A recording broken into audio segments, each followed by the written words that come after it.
across the UK, on DAB+, on your smart speaker, on your smart TV, and on your side. This is Talk.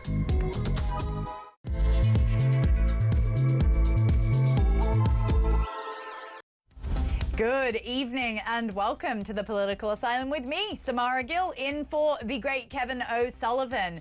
Wow, I have a story for you tonight. London councillors, they are elected to serve us. They're campaigning to be MPs in Bangladesh at the same time. So meanwhile, while some of them are appearing on stages with these sort of masked militants and saying we're defending our community, these people hold seats in East London. They collect our taxes. They vote on our planning police, licensing issues, and yet their loyalty seems to be very, very split. Now, what we're seeing here isn't this sort of multicultural outreach that we're told to believe. It's a dual mandate. It's sort of this divided allegiance. And frankly, I think it's unacceptable behaviour in Britain.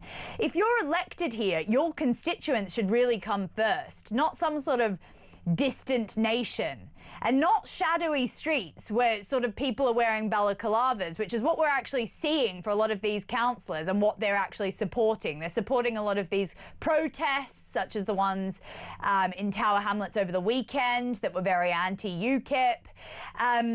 Where do we go from here, and how did we get here? Honestly, I mean, we've got genuine people who are councillors elected in Britain, and they're off campaigning in Bangladesh. You couldn't get crazier than this. It's seriously a national security issue. And thank goodness I've got in the studio with me to discuss this Mayuran Senthilnathan. He's a political commentator. Thank you. Did I just butcher that? Myron is the way you said it outside. Myron, so yeah. Yeah, I always say I'm like Myron. This is now I'm in the sort of buzz no, of the when you read it on studio. the screen, Mayor is. Yeah, I'm like, who? This is your fault. This is your fault, producer. No, Myron, thank you so much for joining us. Look, what do you make of this? When you brought me this story, I was absolutely flabbergasted because I didn't even think this was acceptable. So I saw it actually on the way coming up here, and it's the things from the Evening Standard, and you've got a councillor called Sabina Khan who seems to be campaigning for a political party called the BNP. Yes. But no, don't get shocked, it's the Bangladeshi National Party. So she's a councillor in Tower Hamlets, and she's campaigning and making tweets in Bangladesh about, you know, the education system, the economy, and even potholes in Bangladesh, believe it or not. So she's very intimately familiar with what's going on in Bangladesh, at the same time running serving in a council in Tower Hamlets. Why is this happening? Now, I think we now need to pause. I think this is a very totemic story. We need to pause and realise we are now in a post-mass migration era. This is not this is not the 1990s, it's not the 1980s, it's a post-mass migration era. Tony Blair, Theresa May, Boris Johnson, David Cameron, they've opened the floodgates, we've had the Boris wave, and now we're getting basically parts of the country being carved up on ethnic and religious grounds. So you've got Tower Hamlets, which is 50% Bangladeshi, parts of Bradford, 50% Pakistani, parts of Leicester, 50% Indian. There is an effective organic apartheid that's developing in this country, organically, right? Just naturally happening. And as a result of that, what happens is you get sectarian politics. And when you get sectarian politics, you get community leaders, elected candidates, serving for the interest of of a particular community, of a specific community. And then also serving for the old country, from where that community originates from. And that's what we're seeing here. And so multiculturalism versus a genuine British culture. That is the divergence, that is the battleground upon which this country is fighting for at the moment, I would say. You make a really good point there. I think more and more we're seeing that there is an absolute division of values. There are less and less people standing up for British values and more standing up for sort of these values of their siloed communities. Look, I've got to stop you right there because I've got some breaking news. I want to get this right. The King has initiated a formal process to remove the style, titles and honours of Prince Andrew. He will now be known as Andrew Mountbatten Windsor, and Buckingham Palace has said that in a statement. So also on top of that, Prince Andrew is to leave his home at the Royal Lodge in Windsor after he was served a formal notice to surrender his lease. So that's that watertight lease that we've been talking a lot about, well, a lease that was made in the Blair era. And yes, it really didn't look right for him to be living in this massive mansion with all the accusations against him. So a Buckingham Palace insider Buckingham Palace has said that. Breaking news, I mean, what to say about that? I think it's good to see the king actually putting the country first for once, because it did seem like he was putting his brother first for a long time during this process. I think he's putting out the fire as quickly as possible, which is the right thing to do. Look, the whole point of the monarchy is it shouldn't distract. It should just be there as almost this massive symbolic constitutional fulcrum upon which the country sits. You know, the thing that united the country the most was, I think, two points in my lifetime: the Queen's funeral, tragically, and the coronation of the King. Even people who are not monarchists, even people who don't really care about the throne and actually have, you know, Republican at heart and begrudge this kind of aristocratic family that gets all these perks and so on. Nonetheless, they serve as a constitutional point upon which the country can focus.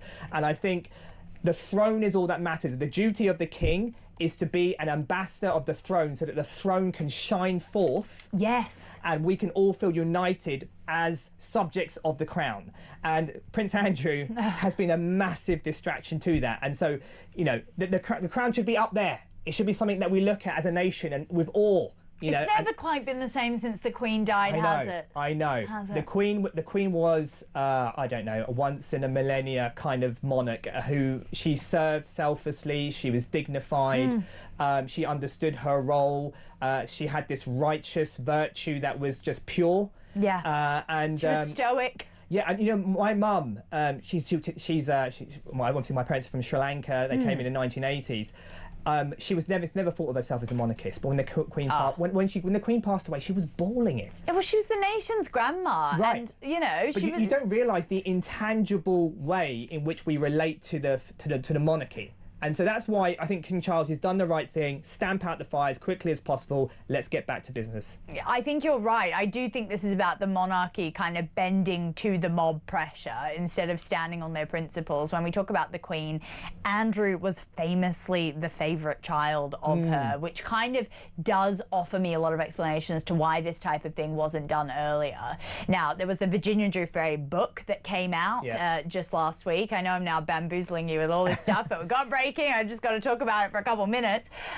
There was that book that came out, which honestly I was reading over the weekend, and it was damning. The way that they talk about the entitlement of Andrew, how craven he was. So you think he was a spoilt child sort of thing? Well, first of all, yes, he was a spoilt child, and I think that informed a lot of the way that he then treated others, and then in turn started treating people like Virginia Giuffre, who obviously alleged that he raped her underage. And you can't really come back from those accusations publicly, and I'm really glad that finally the king is putting some sort of step down. But I think he's over it. I mean, I just hope that Andrew disappears off into the shadows, honestly, hopefully out of the country, and doesn't return again, because he has brought shame to this nation, if you think about it. No, a monarch with those kind of allegations, the stain on the fundamental element, the centrepiece of our constitution. It's a humiliation, it's embarrassing, it's a stain. I mean, look, Andrew was never convicted of a crime. He obviously denies all those allegations, but you can't silence the noise at this point. With the public scrutiny, with all the allegations, I think the public, especially because we're in such a time of economic austerity, it doesn't look good to have him living in this 52-room mansion while he's convicted of all these different things. Do you think it has something to do with sort of how poor everyone's feeling on the streets, for lack of a better term? I mean, there's always going to be a backlash between institutions when we have that. Sure, everyone's got a spring in their step when the economy's growing, when their wages are increasing, when business is booming, and when it's the opposite, somehow it's natural to have a lens where you just view everything with a sense of resentment, whether it's border control, whether it's the monarchy, whether it's tax rises, whether it's Rachel Reeves, everything is looked on with those kind of glasses. So yeah, I do think the economy will play a role in that, definitely. Well, I mean, I don't think that Andrew should be let anywhere near any public thing, sort of events for the royal family now. I think that he probably won't be. I know that there have been talks of him potentially moving to Abu Dhabi or Switzerland. Yeah. Yes, and apparently the royal family over in Abu Dhabi has said that he can basically have anything he wants. There's a palace there waiting for him. So it doesn't look like it's going to be too bad on the other side of this, but for him, which to be honest really, really annoys me and irks me. But what do you think that would be morally acceptable for him to go over to the Middle East and just sort of live like a king once again? From a PR perspective, from the monarchy, it would make sense. But I think from the justice perspective of the allegations, my gosh, you know, yeah. just to go off to a palace and enjoy life in the Middle East, I'm sorry, yeah, it doesn't sit right with me.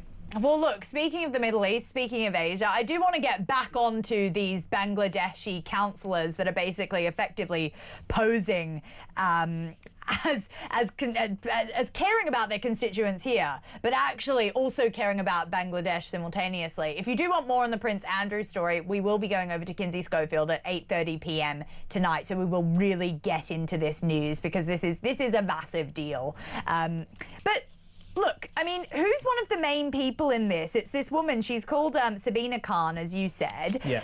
She's running to become a candidate in the Bangladeshi National Party. Now, she was elected for Labour in Mile End, but then she defected to the Aspire Party. And I feel like this is where it really all goes wrong. It's a really interesting point. Right? Because there were these sort of Labour diehards, but now all these kind of parties that have come out of the fracture of Labour have been really dangerous, in my opinion. I mean, the Your Party, the Aspire Party, you've got the Green Party we were talking about earlier. They represent a much more extreme view of our sort of self-hatred for this country. Yeah, so when I was campaigning in the general election, there was... I remember travelling around the country, I was campaigning on behalf of reform, and there were Labour candidates who were actually, you know, had their leaflets not in the Labour red rose, but in the Palestine flag, and so they were courting the Muslim vote, and so this has been Labour's thing. The Islamophobia definition, I would say, the mass rape gangs, national inquiry, all of these things, the hesitancy to go into that they've always dancing around the Muslim vote, but what they don't realise is now the Muslim vote, the sectarian Islamist vote, does not need the Labour government anymore. And so even to come up with an Islamophobia definition would, I think, give a free pass to some of these Islamist candidates to do and say what they want in their campaigning. Yeah. So and I would say, Zach Polanski, what are you doing? Oh.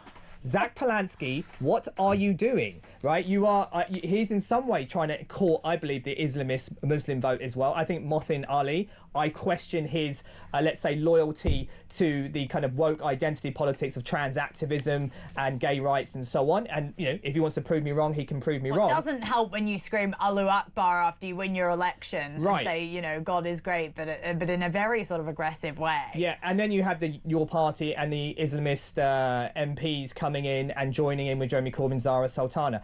This is a marriage of convenience. It's a marriage where basically they're effectively using each other. The Islamists, I don't believe, really are wedded to the socialist cause. I think fundamentally they have a supremacist cause. And that's what we saw in the march in Tower Hamlets, just where we've been talking about with this story here.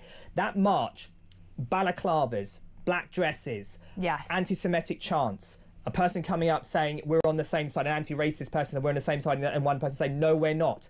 What he means by that, what that march was about, in my opinion, was it was a supremacist march. It was to basically say we own this territory. And and you saw the call to prayer. Why wasn't the call to prayer done in the mosque? Why was it done outside? It was to basically say we own this place. This belongs to our religious political ideology, and that's what the Islamist is about. And it's very, very worrying. Nigel Farage has brought it up and called it terrifying. And so, in my opinion, I've been calling this for a long time. The next government needs to have an Islamist bill, an Islamist act that isolates Islamism away from liberal Islam, so that good, decent, patriotic Muslims who are loyal to this country, who love this country, are separated out from the supremacist, extremist instincts within the Islamist population. Yes. And so Giorgia Meloni's started this with in Italy. She does great work with that. Exactly. We need to do a similar thing in the UK. I think we really do. I mean, it even comes down to just the basics here. You know, as I read, essentially this Sabina Khan, she holds some very important roles within Tower Hamlets. Since February, she's attended fewer than half of the meetings that she was expected at, according to council reports. Another resident called Zakir Hussein said that I'm not happy with my councillor. There are not a lot of happy people. For 5 or 6 months, we haven't seen her, and any problems we have, she cannot answer. Now, I mean, this is getting to the point where obviously the community is being neglected because of her allegiance to another country. But I imagine from the name, I'm speculating that would be a Muslim person, possibly a Bangladeshi as well. Yeah. Right? So who is actually unhappy that their Bangladeshi Muslim councillor is campaigning for another country because they live in this country and they want their potholes sorted out here, not in Bangladesh. And so it's this standing in two boats, serving two masters situation that we're getting. And this is a post-mass migration era symptom. This is what happens. And so we have to crack down on it. No, 100%. I mean, she's not the only one. There's another independent councillor called Ohid Ahmed, who represents the Lanesbury ward in Popular, and he's basically understood to have been campaigning to become a BNP candidate as well. So on his social media, he posted about Bangladesh's economy, education for women, and even problems with potholes, as you said, blinding lights in the country's northeastern region. So Ahmed was basically first elected again as a Labour councillor in 2002, and then he defected to Lutfar Rahman's party. We all know how great that is. And then he was elected in Tower Hamlets and then Aspire. So it seems to be the very popular sort of route for people to defect from Labour and then essentially become a sort of pro-Islamist MP and have absolutely no regard for this country. So little regard that they would run in another country and help campaigns there. So that Labour is the entry point, but Labour is fast becoming the used car that they don't need anymore. So it's being discarded. And that's what we're seeing, the Green Party, your party, and the Islamist independents coming up as well. Look, by 2035, it's estimated that a quarter of the British population could be first-generation migrants. Right. My dad's first-generation migrant. He came here, back in 1980, 1979. He's been here 40 years, and he's been in Sri Lanka 30 years.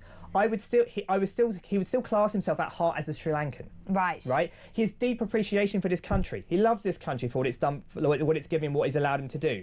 But fundamentally, he is a Sri Lankan at heart. Now, that's fine if it's just, in a minority situation. But when you have a post-mass migration era, as I said before, and you have huge sections of the population who have that instinct, it's going to be problematic because we now have to ask the question, who is actually loyal to this country exclusively loyal to this country? And so it's maybe a little bit controversial, I don't know, but I'm a fan of having the Union Jack only. Right, for example, there's some people who might say, I've got a Union Jack and I've got an Indian flag, or I've got a Union Jack and Tower Hamlets wouldn't Sri appreciate Lankan that, or Pakistani flag, and they might think, that's fine. I personally think it's come to a point that was fine in the 1990s, 1980s, but now it needs to be exclusive loyalty to this country. Otherwise, I worry about this country fracturing and becoming, like I said, an organic apartheid developing. It seems like it's already here. It does seem like that is happening. And the question really is, how do we get back from now where we are? Because this is already happening now, where we've really got people not representing the interests of this country and then blatantly going and representing the interests of another country.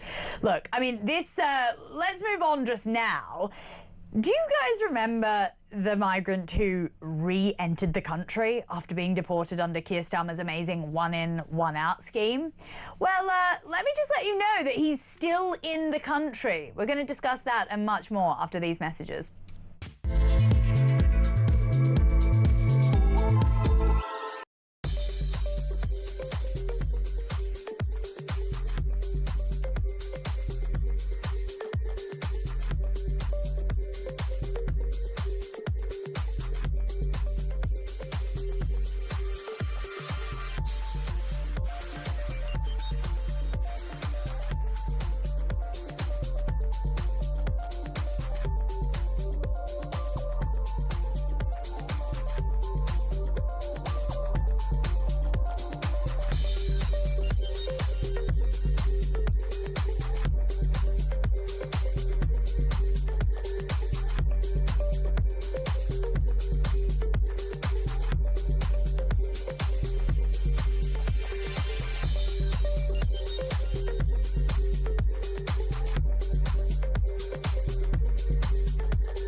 Axel was ordering suspicious Amazon packages to a neighbour's house. The neighbour complained he kept having to receive them, and Alphonse said, "I will tell Axel to stop ordering them." Did he question his son as to what he was ordering online? Why he was ordering a knife on Amazon? We don't know. But what we do know is they failed to stop their son. They bought him the tablet that he researched genocide on. They allowed him to conceal ricin in his messy bedroom. They did not alert the police and have him detained when, a week prior to the massacre, Alphonse stopped his son from getting in a cab to go to his old school, presumably to commit another attack.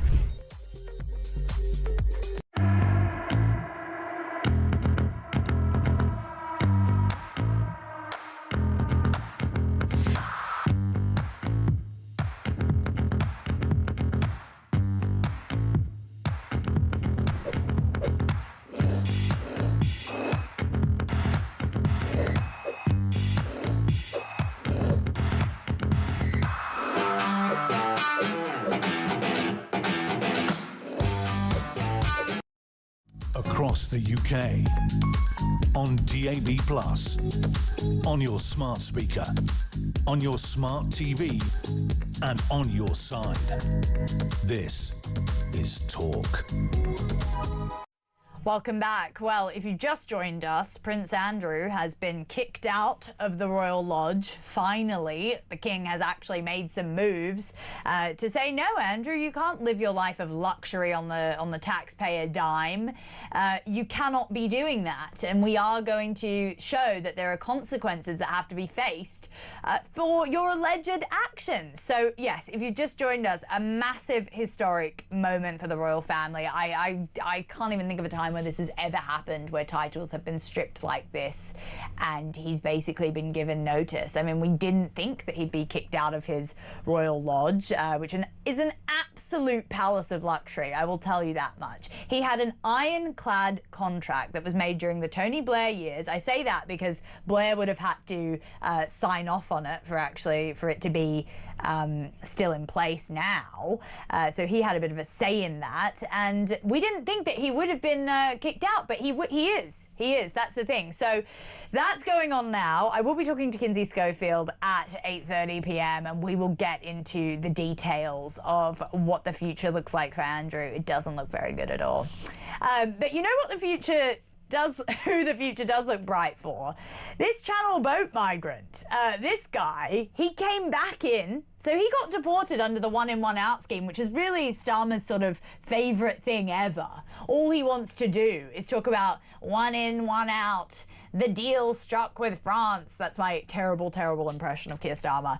But this Iranian national who was removed under the one in, one out deal, he came back 2 weeks later on another boat. He found another couple of £1,000 to give to a people smuggler.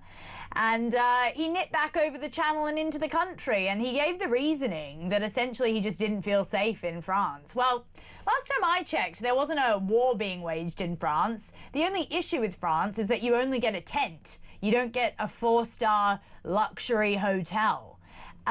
So, I mean, genuinely, what to make of this? And also, how dare the government not deport him yet? How dare they?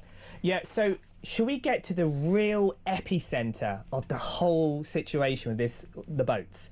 There are two ways. Language matters here. Labour would like to label these people coming across the channel as asylum seekers or irregular migrants.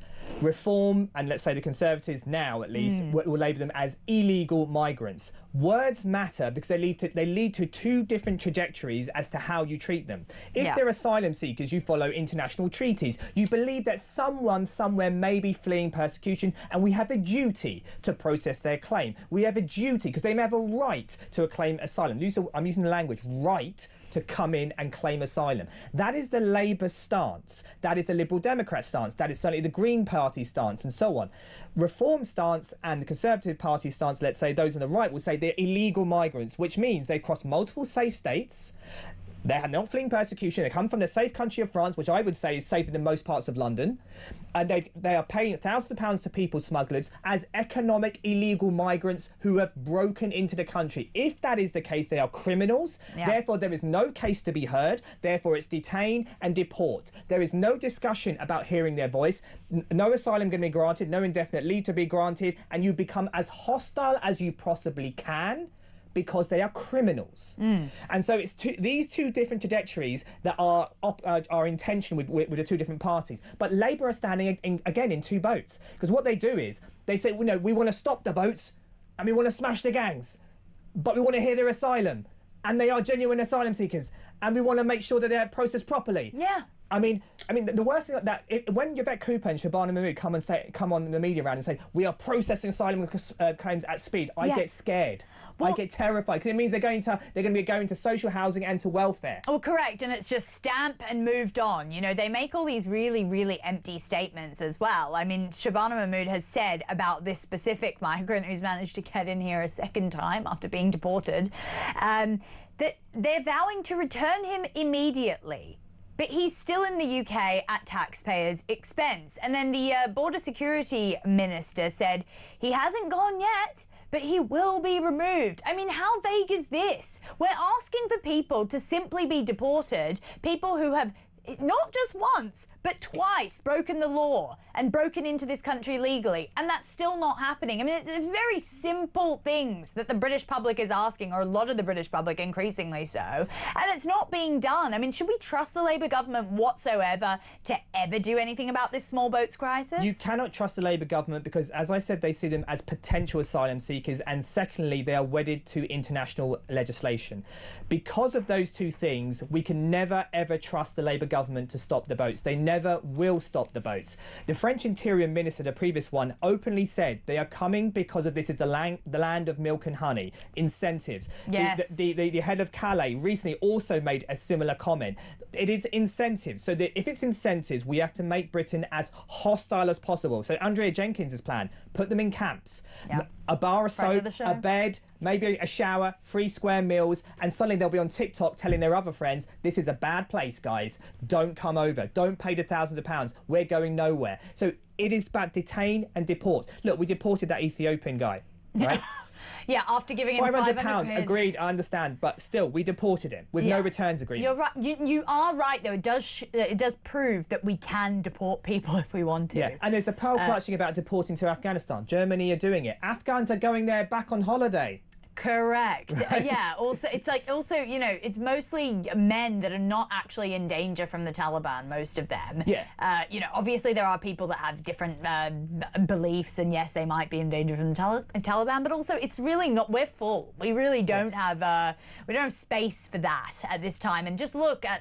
We can't talk about it because now he's been charged. But it was an Afghan asylum seeker who went on a triple stabbing. Yeah. Just on Monday. So you know. This is where this is at. I mean, the sense of horror, the sense of desperation and despair, and then everyone looking at Keir Starmer and thinking, where do we turn? We are being held hostage. There is an invasion. Where do we go? What are the solutions? That tension is bubbling so acutely now in the British public that it's starting to really concern me, if I'm honest.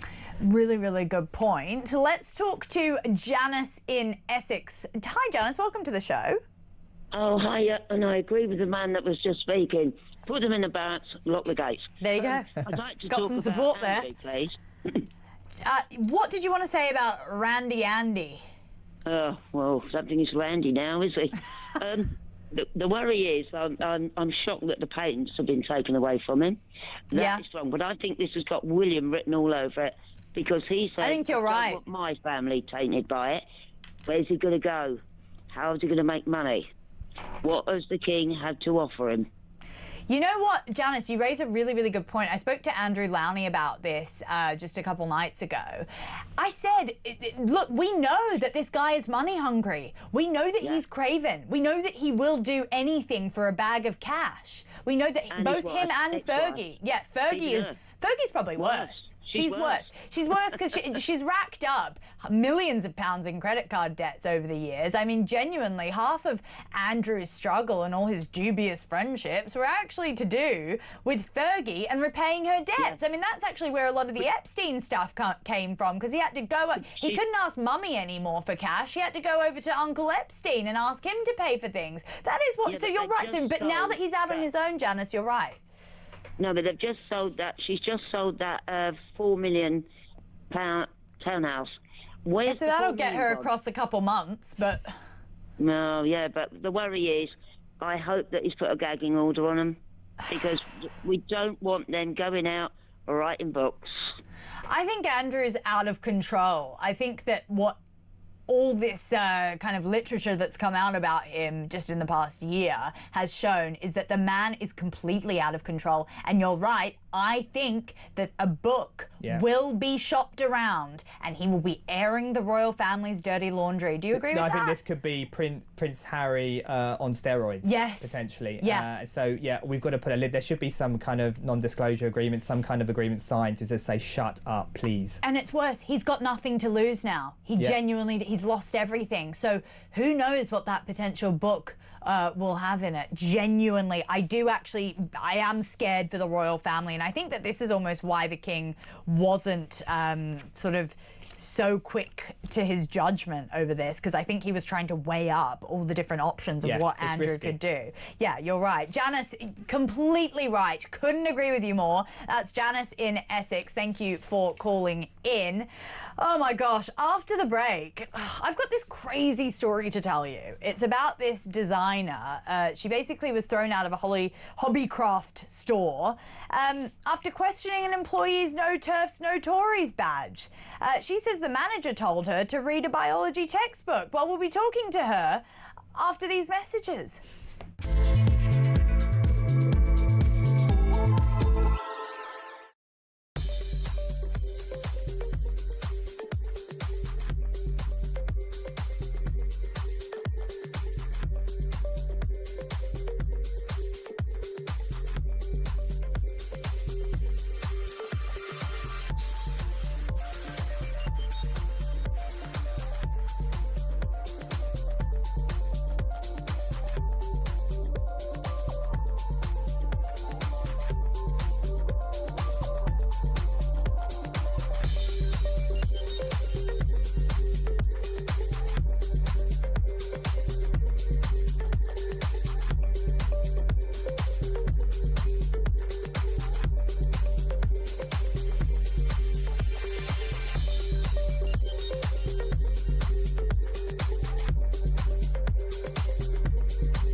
Across the UK, on DAB+, on your smart speaker, on your smart TV, and on your side. This is Talk.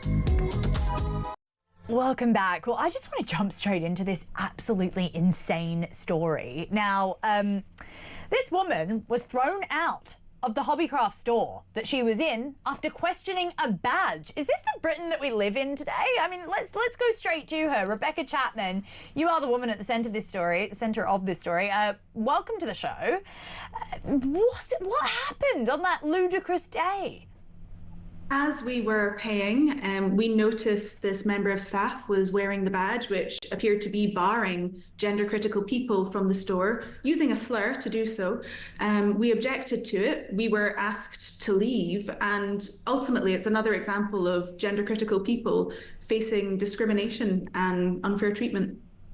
Well, you're right, because what if she had a badge on that said no trans, no Labour people or something like that? Do you think she'd get away with the same sort of thing? I mean, when she threw you out, was it quite violent, or was it, what was the confrontation like? So we asked to speak to the manager. Right. You did a Karen. In retail. Sorry, say that again? You did a Karen. I need to speak to the manager. I did. I've been called Karen quite a lot over the past few days. But yeah, we asked to speak to the manager. The manager came over, and this member of staff explained that we had a problem with the badge. And he, instead of listening to a word from us, put his hands in the air and told us we needed to read a biology textbook, said you can write a complaint and you can leave. Wow. We tried to explain that, look, there's actually a legal precedent set, kind of lots of case law indicating that actually you can't treat people who hold these perfectly reasonable, mainstream, common sense beliefs in such a manner. It's an attempt to exclude us from public life. If you read a biology textbook, it would tell you that a trans woman is not a woman. That's not an uncontroversial sort of thing. I mean, that's ridiculous that they basically tried to educate you when you were telling them the truth. I mean, did you ever sort of experience anything else like this in your life, or is this really the height of ludicrous? I mean, frankly, an insane thing to say. We're all aware that the human species is sexually dimorphic. So I'm not sure why he thought that was some kind of comeback. Oh, so it was a he. We've seen a great deal of, quite crackers claims about gender and sexuality, gender and sex. Frankly, to me, it's quite clear there are men and there are women. That doesn't dictate what you do, how you live your life, but it does matter in terms of things like prisons, medical treatment, etc. And to hold that common sense belief isn't to be discriminatory to anyone else, isn't to be hateful. I mean, I've been called a Nazi, we've been told we're bigots, and that's really dangerous language. I mean, this always now just makes me think about Charlie Kirk and how he was completely vilified for having some very straightforward views that were absolutely not controversial about things like biology, men and women and what their sort of roles were. These are things that really shouldn't be something that everyone, I don't know, you get thrown out of a shop for. And I think it's ridiculous to be calling you those names, and it actually is really throwing fuel on the fire for this sort of violence that we see these days. I want to bring Myron into this. Yeah. I mean, what would you say to what this poor lady faced? Yeah, I think politics affects everything, but at the same time, we need to work hard to depoliticize areas as much as possible. And I would hope a hobbycraft shop would be one of those areas. But look, seems like the battleground for this sort of thing. Absolutely, but trans activists, we need to understand they do sort of believe they have the moral high ground. They seem to think they follow the same trajectory as feminists, as gay rights activists. But the principle behind feminists was women want to have equal opportunity to men. The principle behind gay rights was I want to be left alone. Leave me alone to be with my partner, who we have consensually together. The trans activism, the principle behind that is my subjective reality has to trump all of objective reality. So my feelings has to trump all of truth, all of facts. We have to change legislation, change civil society, change language just because I feel this way. So the actual principle behind trans activism is not the same as as feminism and as gay rights. Now, I will completely respect any person who comes in here and says, a trans woman who comes in here, I'm happy to play, to be courteous and use their pronouns and whatever it is. No problem. Showing them much dignity as possible. But we cannot demonise people, customers, like we've just seen, and we cannot change civil society simply because of the way someone feels. No, you make a really good point there. I mean, are you going to be now standing up a little bit more for what you actually believe in, or is this really sort of put you off? Are you just like, no, I'm not gonna go near that? I've been outspoken for quite some time. A lot of people feel that they can't be that way. A lot of people feel they will face repercussions in the workplace, or if they have I think children. you've been discriminated against, genuinely. Exactly, I know that there have been similar cases where people have sort of won over £100,000 because they have been discriminated against. It's a form of discrimination. It's just not in the direction that the left wants it to be. Completely. And I mean, I would say it's a non-partisan issue. There are gender-critical people across the entirety of the political spectrum, and because it's a very common sense mainstream belief. And I mean, I would hope that someone, an average person like me, speaking up over this circumstance would encourage other people to do so, not be afraid to be seen to do so publicly, to feel supported, to feel as though courage calls to courage. If you see someone else doing it, you feel more able to do it yourself. You're so right, and honestly, you're not an average woman. You're a very strong woman to stand up for this. And you are backed by the Supreme Court. Yeah, because it took 5 years to come up with the definition and 84 pages. Would you ever return to a hobby craft store after this traumatic experience? I would not. I'm going to save myself the trouble, and I would much rather give my patronage to businesses which, frankly, I mean, when you're going to buy some bits and bobs from a haberdashery, you're not looking for politics. A turf war. Go about your life. Yeah. You're right. You're so right. And it's also, the left loves to boycott things. So how about you just reverse Uno them and boycott Hobbycraft? Genuinely, that just seems like an outrageous thing to happen. Rebecca, thank you so much for joining us. That's Rebecca Chapman. She is a designer and just an all-round strong woman to actually stand up for what she believes in. After the break, we're going to definitely be talking to a man who stands up for what he believes in. He was ordered to remove the Union Jack flag, but he put up a much larger one instead. We're going to be talking to him after these messages.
talented person, despite what some people might think. She's a very intelligent person and would be seen desperately trying to do the right thing by the law. Of course she should.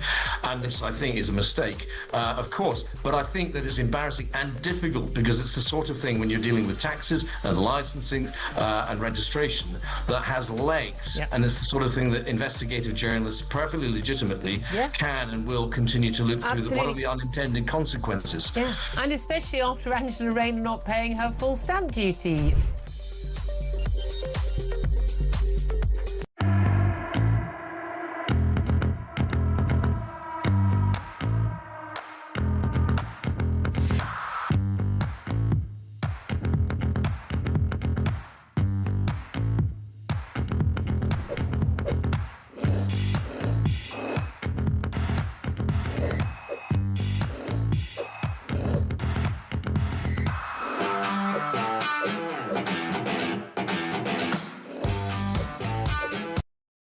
Across the UK, on DAB+, on your smart speaker, on your smart TV, and on your side. This is Talk. Welcome back. Well, still very much breaking news. The King has initiated a formal process to remove the style, titles and honours of Prince Andrew. That is massive news. He will now be known as Andrew Mountbatten Windsor, and that's what Buckingham Palace has said. And apparently on Twitter, he's being called Andy Windsor. That doesn't have the ring to it that Prince Andrew once had, but that's who he is. He's just a commoner now. He's just a casual, you know, little Andy Windsor. That's pretty much it. So, yeah, the King's finally made some proper decisions. We're going to be joined by Kinsey Schofield at 8:30 to discuss that much more in depth. But let's talk now about someone who really is patriotic about this country. It seems like people like him are very few and far between. This man, he was ordered to remove the Union Jack flag. So instead of doing what he was told, he actually put up a one that was much larger. It was 100 feet. Well, let's talk to flag man James Holmes now. James, thank you so much for joining me. Hello. Hi, James. I Have I can't got see you? you on the... Yeah, I can't. There we go. Oh, you can see yourself there on the screen. I mean, people like you, they don't seem to exist anymore. It seems like the Union Jack is a sign of sort of, well, it might as well be the Nazi flag in some parts of this country. What happened to you? So you were told to take this flag down, and you just said nope. Yeah, I mean, with the original idea of putting up the flag, I didn't even see as being controversial. It was just a thing about not the people doing it on the lamppost. Everybody do their own thing. I think you've got to accept that that's a kind of peaceful protest. People saying they're not happy. So the people condemning people for doing that, I think really should acknowledge that people are trying to say their voice isn't being heard. But I don't really see, I'm not doing that. I've kind of done this campaign of flytheflag.uk to try and encourage us to fly the flag on all different things, like they do in America, like they do in Turkey, ironically, like they do in every other country, apparently, other than the once Great Britain. Well, like you said, it's almost now you're better off flying an ISIS flag or parade down the street with a Palestinian flag or a Pakistan flag. Any flag except the flag of this country that we are currently living in. So I had to put the branding through the flag to try and let people see that it's more than just another Union flag. But that is particularly what the council took offence at, and a few other people, to be fair, but there was no way I was going to take it down because I'm not really the type to back down. So I don't just think thought, you should. You live in Great Britain. That is a British flag. It's as simple as that. But clearly, you're right. There are lots of other flags that are very much more widely accepted. I mean, I see Palestinian flags all the time. They're not being taken down. I mean, one of my my little pieces of journalism was going out to a pro-Palestine protest and seeing a jihad flag just 10 minutes after I arrived. And when I spoke to the person flying the jihad flag, he just said to me, oh, no, it's a Saudi flag, but it's in black and white and it doesn't have a sword underneath. And I was like, no, that is a jihad flag.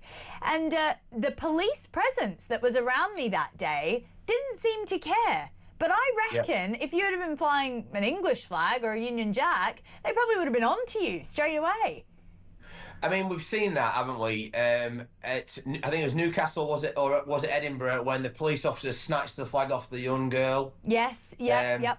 So we've seen that today. I don't want to put this in quite the same league, but today I've been protesting outside of Gary Neville's he would hate that.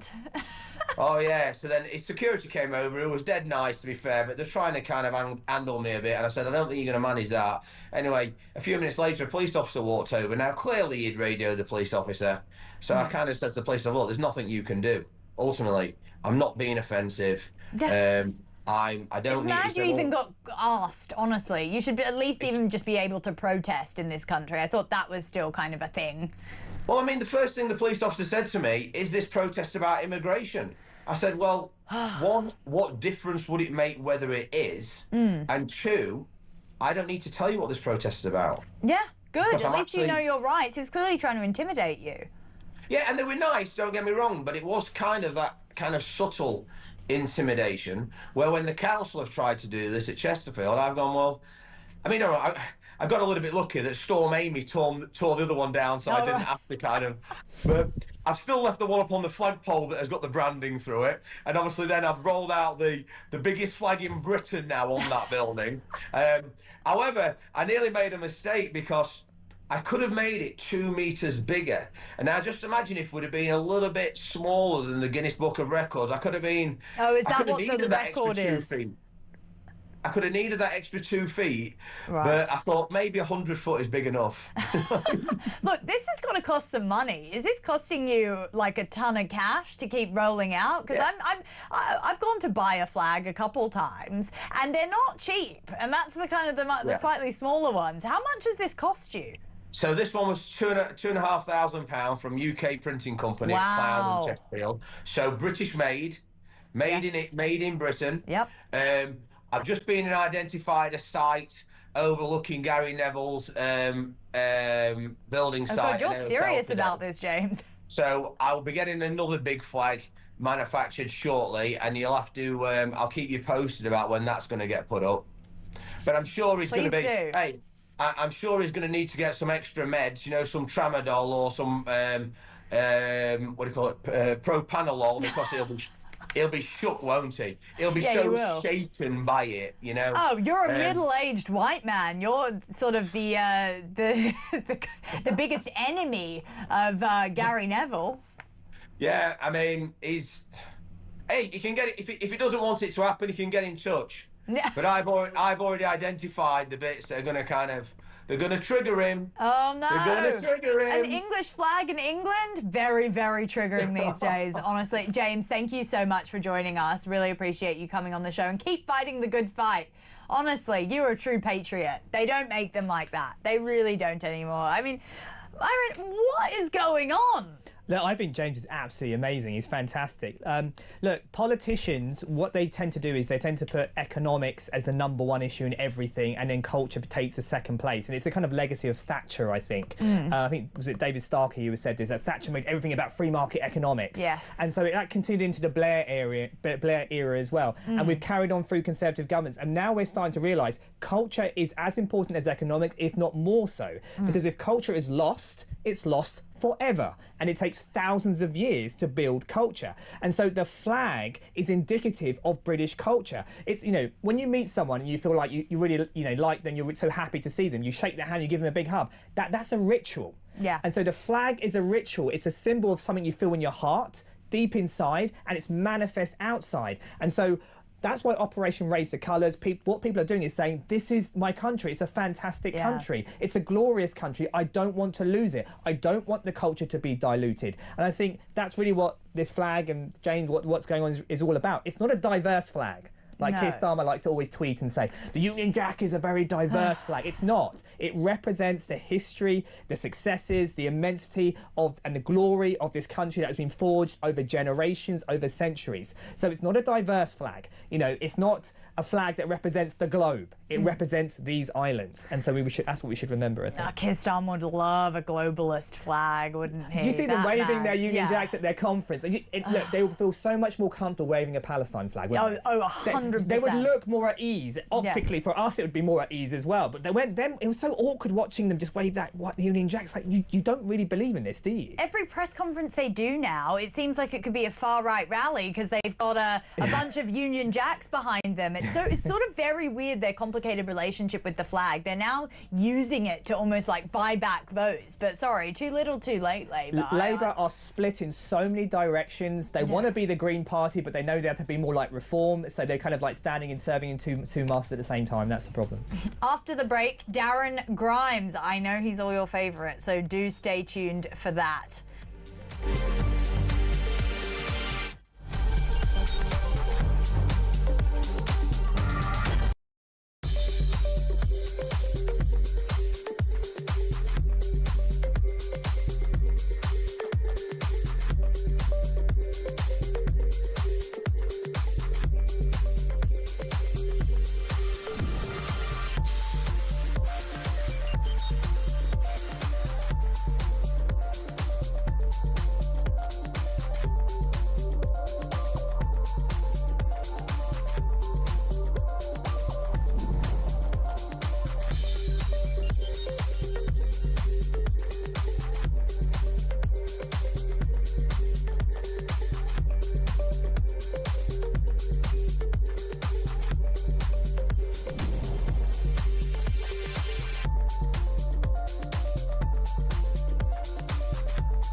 Across the UK, on DAB+, on your smart speaker, on your smart TV, and on your side.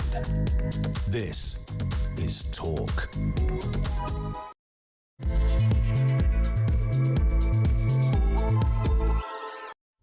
Welcome back. It is just past 8 o'clock and you are on the Political Asylum with me, Samara Gill, standing in for the great Kevin O'Sullivan. Oh my gosh, who would have thought it? That man is hosting breakfast. He's very, very tired at the moment, I can tell you that much. But he's still on fire. He's still got a lot of energy.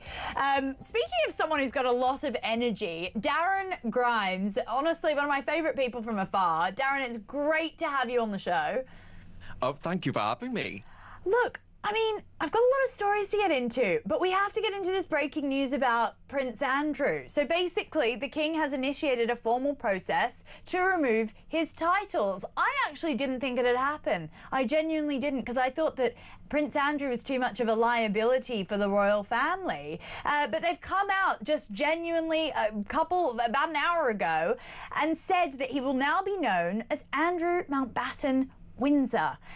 Just normal Andy from Windsor, or Andy Windsor, however you want to say it. And he's going to also leave the Royal Lodge. He's effectively being kicked out. He's been given his last message, get out by this date. We're not going to abide by the Tony Blair era lease that was very ironclad for you. No more 52-room palace for you, mate. You're out. And you can see the statement there. That is very formal, and it's the end for him. I mean, basically, there are rumours that he's off to the Middle East. Apparently, the royal family in Abu Dhabi is saying, yeah, you can have one of our palaces. We've got the fridge fully stocked for you waiting. Come and play a bit of golf in our nice weather. And just forget about all those claims about you being a pedophile. I mean, I've been reading Virginia Giuffre's book over the weekend. It's horrendous. I mean, what do you make of this, Darren? Look, I think it's nothing short of extraordinary, Samara, to be honest with you. I agree with you that I never thought they would do this, but they have done it. So it strikes me that actually there are more revelations to come out. We were told, we were warned that actually there was more to this story than we have currently been given. So I reckon actually the weekend press might be pretty scathing. Let's wait and see. I dare say from your beautiful, illustrious towers, there will be a few stories or two coming out about this. They felt backed into it. You know, he received Royal Lodge because he was Her Majesty, our late Majesty's favourite son. Andrew was very close to Queen Elizabeth II. Mummy's favourite, absolutely. So, you know, he received the good house, the good title, the good living. And now, of course, he's decided in a, what I can only describe as a petulant prat, to throw it all away, throw it out the window and disgrace the nation and the monarchy, which, by the way, Samara, I view as one of the most important institutions, if not the most important institution that this country has. It is a unifying body that I think actually the crown sitting above politics is so incredibly important. That has been brought into doubt over this issue. But Samara, I had another thought as well. Unrelated actually to Andrew of York, well, formerly of York, but actually about Meghan and Harry. I don't know if you remember, Samara, but I was told that Prince Harry could never lose his title because you can't do that to a prince. Well, guess what? It turns out you can. Oh, you're so right, actually. I did think about that because, I mean, him and Meghan just sort of parade around Montecito quite shamelessly. Meghan was using her titles on some sort of weird typography that she was giving to one of her podcaster friends just a couple months ago. Yeah, to flog dodgy jam. But precisely, exactly. So you're right. And I think that it is almost, that could be the shining light out of this, is that we can see that these titles can be removed. I know, almost for a fact, that once William gets into power, Harry will be stripped of his titles. I think that he has dragged that family through the mud in some of their absolute worst times. I mean, let's not forget that Harry and Meghan were going to sit down with Oprah while Philip was genuinely on his deathbed. That's right. Let's not forget all these things that Harry's done, and the big novel that he wrote, Spare, which was basically a diatribe about how horrible his privileged upbringing was. I think that there is definitely a precedent that can be set for Harry here. But back on to Randy Andy, as I guess we just need to call him now. I mean, he's nothing more than that. Effectively, him and Fergie, they're Tweedledee and Tweedledum. They are craven people who, it has been revealed in multiple different books. I mean, I was talking to Andrew Lowney just the other day, who wrote a fantastic book uncovering all the craziness of the House of York. It's called Entitled, rightly so. We know that they'll do anything for a bag of cash. Now that they're out on their own, they've been evicted, do you think that potentially there could be some sort of book that Andrew will shop around? Maybe a reality TV show? Anything to sort of pay off the vast amounts of sort of, not debt necessarily, but they live a very expensive lifestyle. What do you think will come out of this?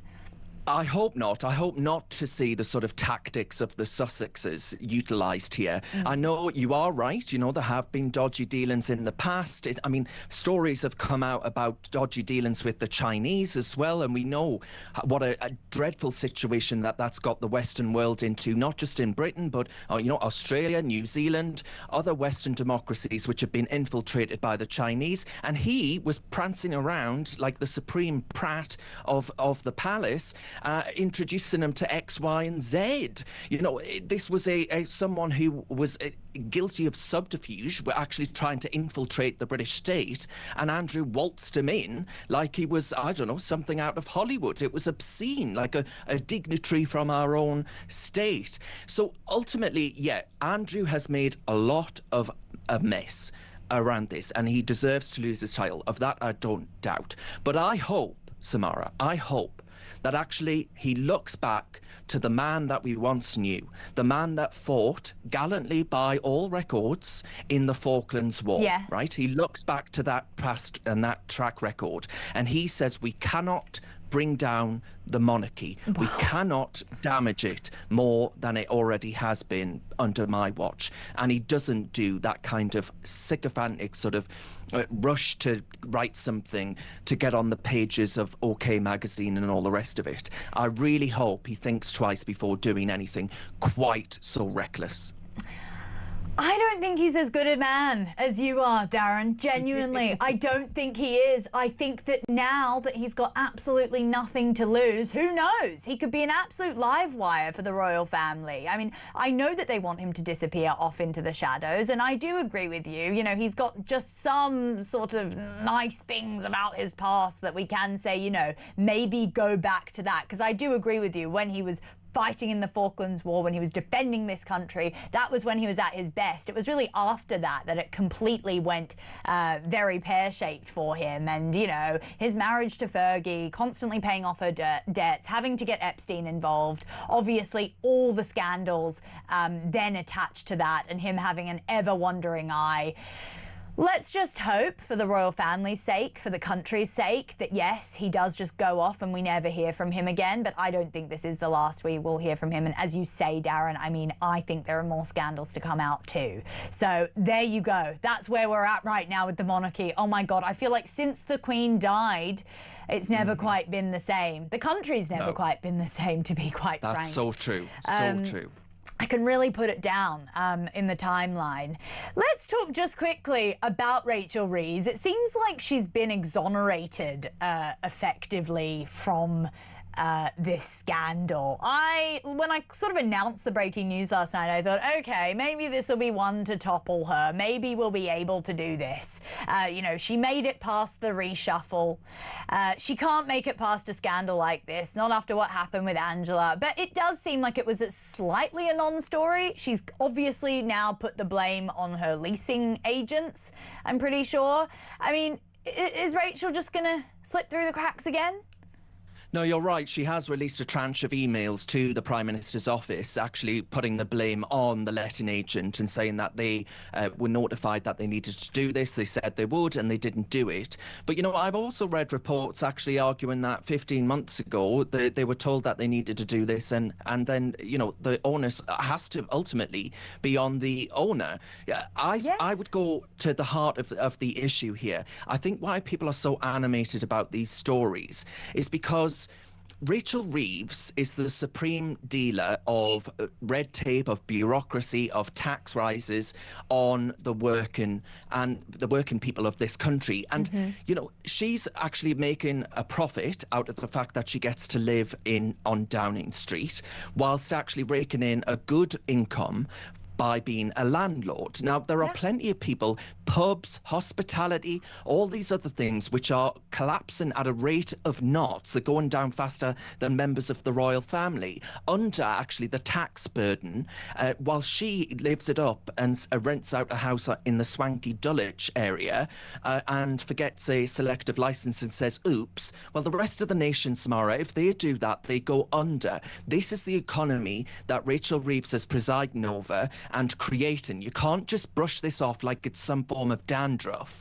I think actually it needs to go into a fundamental rethink of what it is that is going on with this country right now. I mean, everything from the renters' rights bill to the national insurance increases, it's making it impossible for the marginal landlord to be able to actually rent out properties. And when you have fewer rental properties, guess what? You have fewer people that are able to access housing. It really is as simple as that. You cannot be the Chancellor that presides over from, you know, Durham to Dover, red tape and bills, and then say, oopsie, I made a mistake, when actually for other people, that would have been what sinks them. So ultimately, I think the Chancellor being seen to live at large, to cash the cheques, to dish out the taxes, to put up the red bureaucratic burden, to actually have a rethink of her strategy, perhaps. I hope it makes her realise what she's put the rest of the country through, Samara.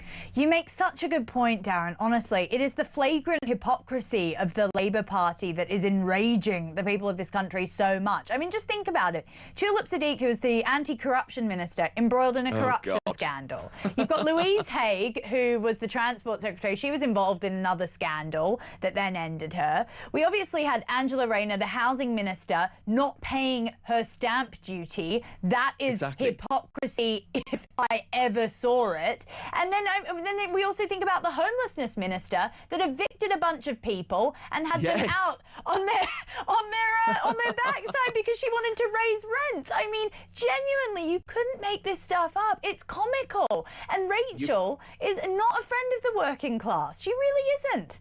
Oh, no, she definitely isn't. You know, she tweeted about this on October 20th. You know, it was only a week ago. Well, maybe she should have thought, well, actually, maybe I need to ensure that my own affairs are in order when it comes to lecturing landlords. You know, she was meant to come in. You know, we were told they waxed lyrical about how they'd be the adults in the room. They would come in and fix the roof that the Tories left leaking. But actually, all she's done, ostensibly it seems, is drip cash into her own pocket and then flood Britain under a tax tsunami. I think actually she ought to go away, have a think about this budget, because it's going to be a hammer blow. You know, I'm a council leader. I'm in the leadership of a council, Samara, and they have kicked down the can down the road of helping us when it comes to special educational needs children. The bill's going up and up and up, but the government says we can't do anything, nothing to see here, let's look away.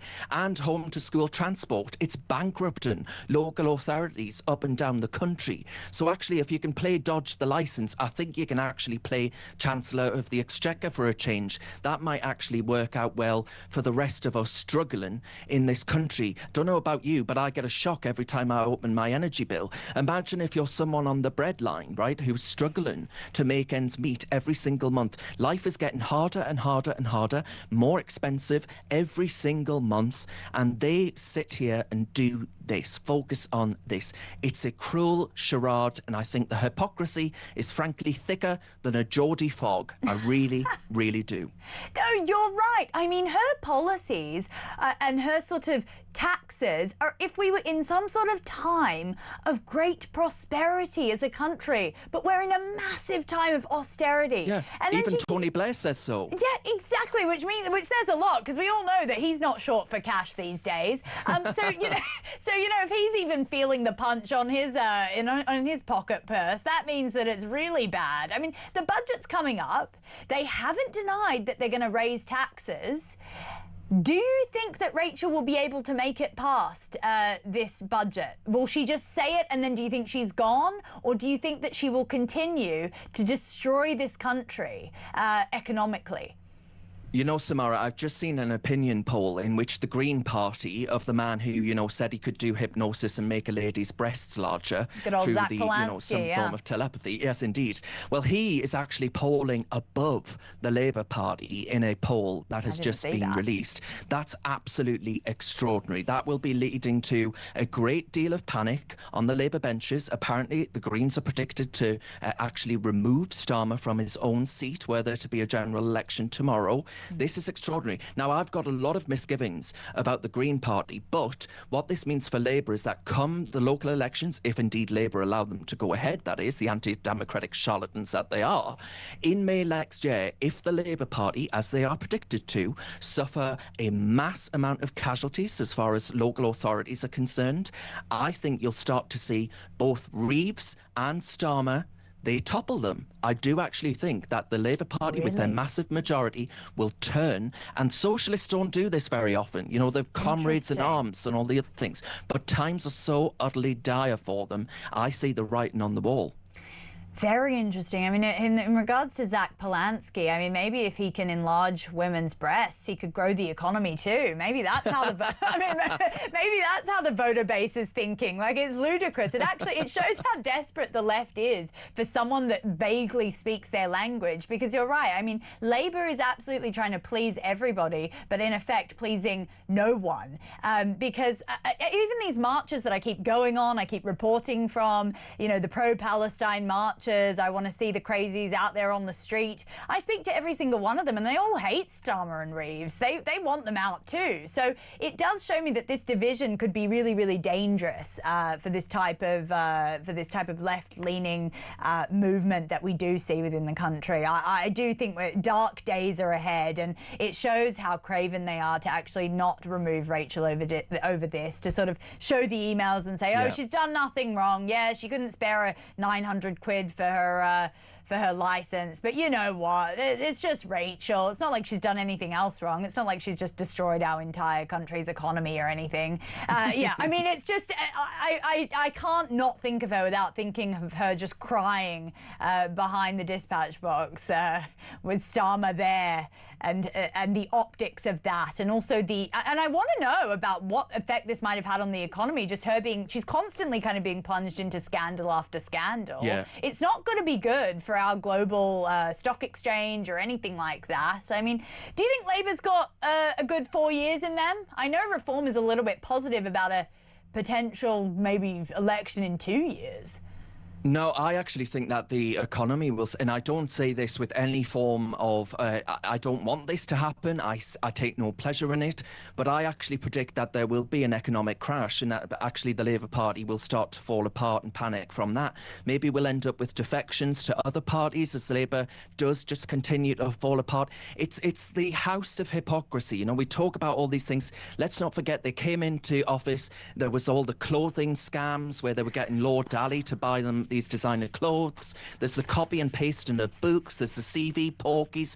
Now there's all of this illegal renting. I mean, the whole thing is utterly preposterous. And you mentioned there the Green Party. I'm worried about this for a different reason, Samara. You know, in the clips that we saw of the masked Islamists on the streets, yes, a protest against a protest that was taking place, intimidating them, being protected by the police.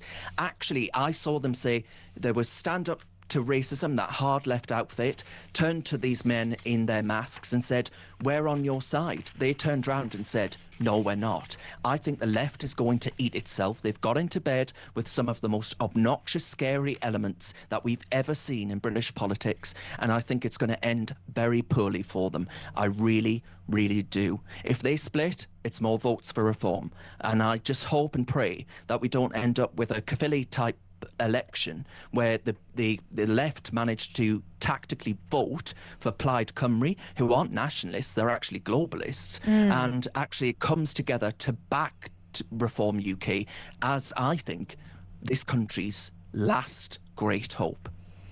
I think you make a really good point there, and the Your Party is a great sort of microcosm of that fracture, where you've got Jeremy Corbyn and Zara Sultana trying to put something together, and Jeremy Corbyn going off and starring in a panto, while Zara Sultana is sort of basically representing the Islamist wing of that party. I don't see where pantos in Palestine really take place, let's just say. So yeah, no, you're completely right. They probably will end up eating themselves, and every sort of party that I go to, not that I go to many, but everyone says, oh, has Reform gone and have they destroyed the Tories? And I say, no, they're coming for Labour. They're coming for those working class votes that are completely, basically left behind by both Labour and the Tories. So no, you're completely right there, Darren, and thank you so much for joining us. What a treat. That's the Darren Grimes. He is Reform UK's Deputy Leader of Durham County Council.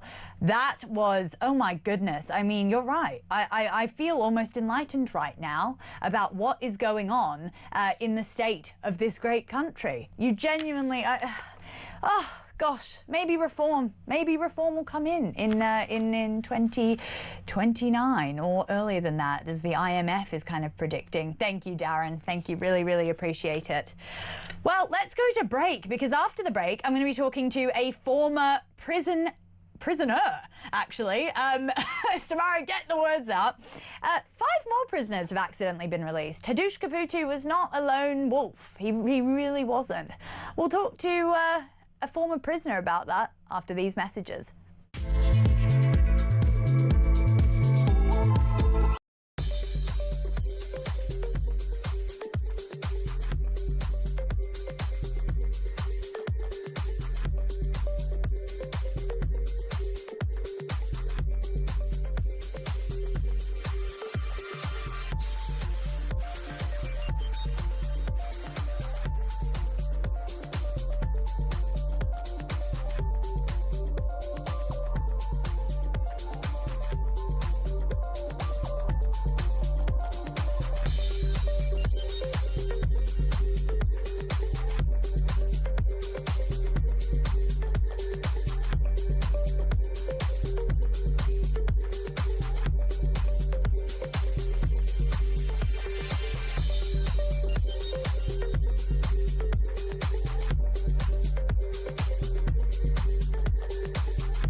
what they're not probably planning to do is reduce benefits in any shape or form. And they seem to think that you can go on taxing ordinary hardworking people as well as the so-called rich. On and on and on, tax, tax, tax, tax, tax. And that doesn't have an effect on the whole economy, a negative effect if you're just spending on welfare and other non-growth related areas. This is absolutely a doom spiral.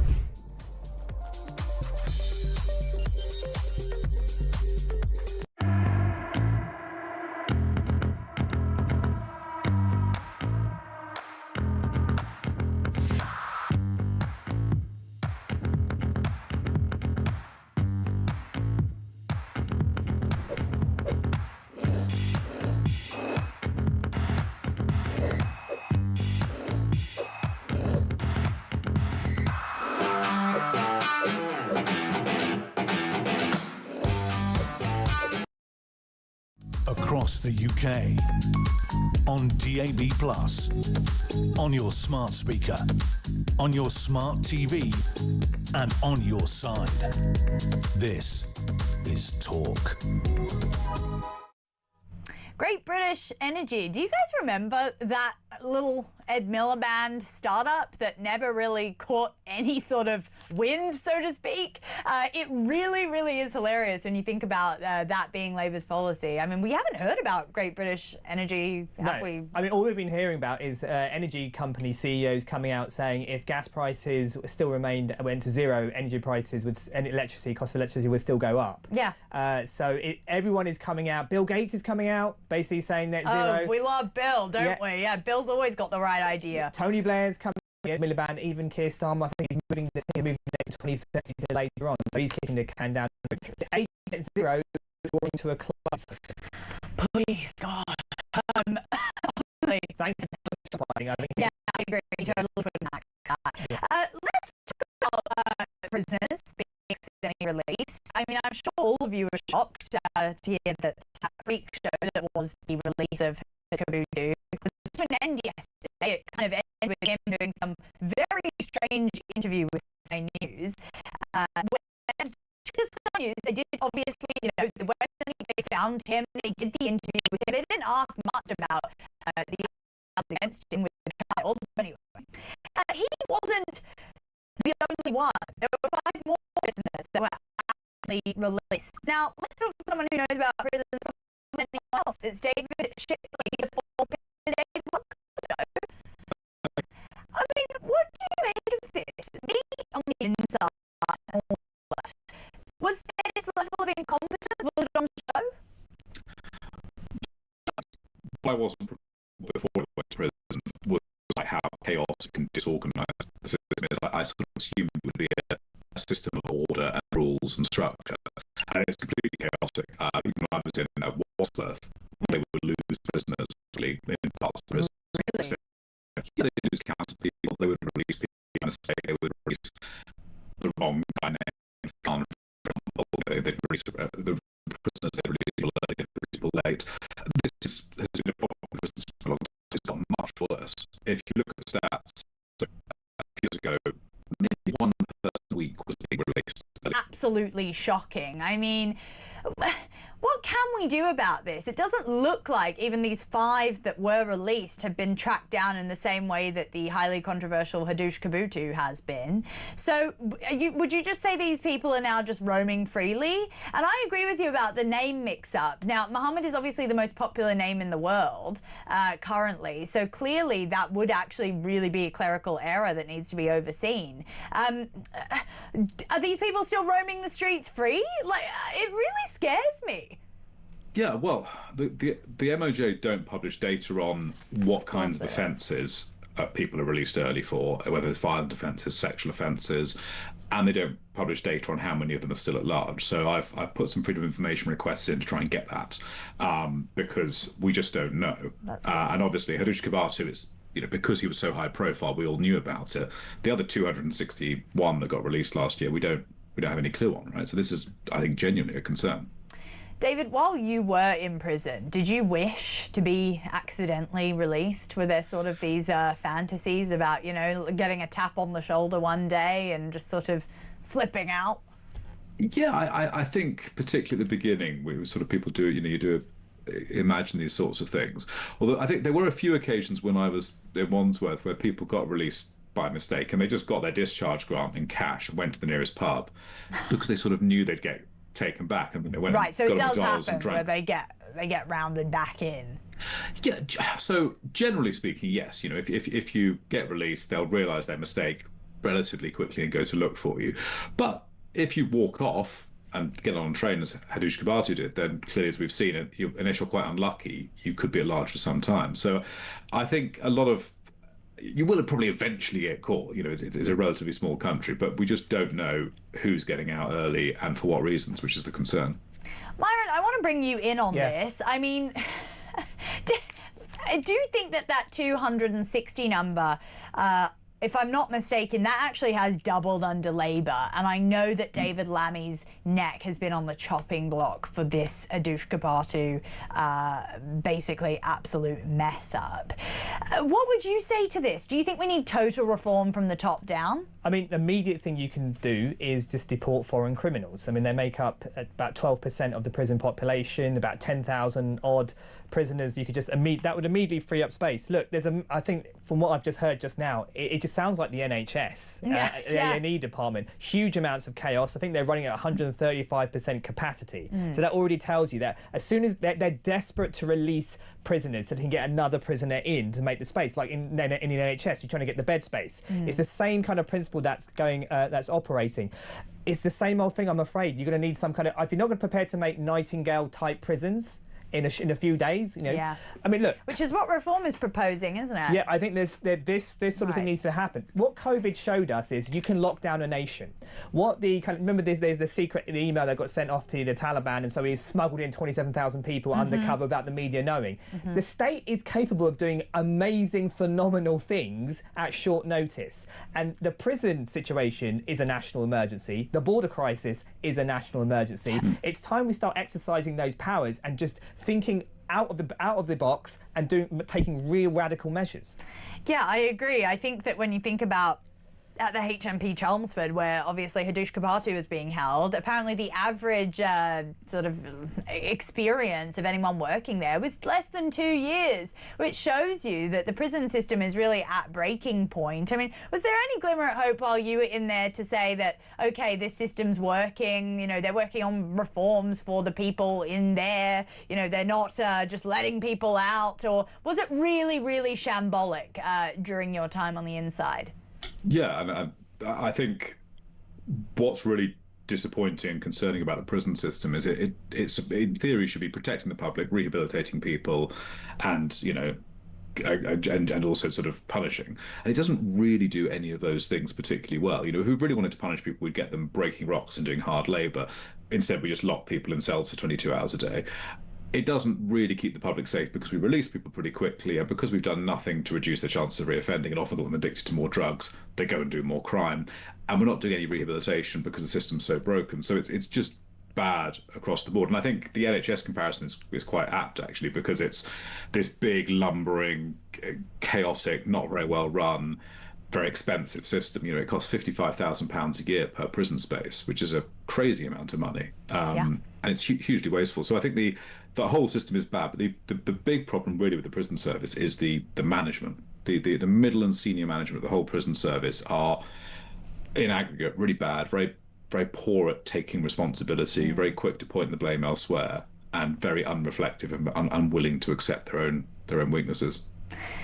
We went off air for just about a minute there. I just wanted to get that comment that you said a little earlier that was absolutely shocking about people being accidentally released, even while you were inside. How many people did you, again, think that had been sort of accidentally released out of prison because of name errors, because of this and that, because of paperwork, which is what happened with Hadush Kabatu? How many people was that? At Wandsworth, I certainly remember being aware of 3 or 4 in my time there, hearing about them. I think I would say with Kabatu as well, he's an unusual one. There is something quite peculiar about his release. Mostly when people get released by mistake, they were supposed to be getting released. They've just been sent out a few days earlier or a week earlier. Someone's missed.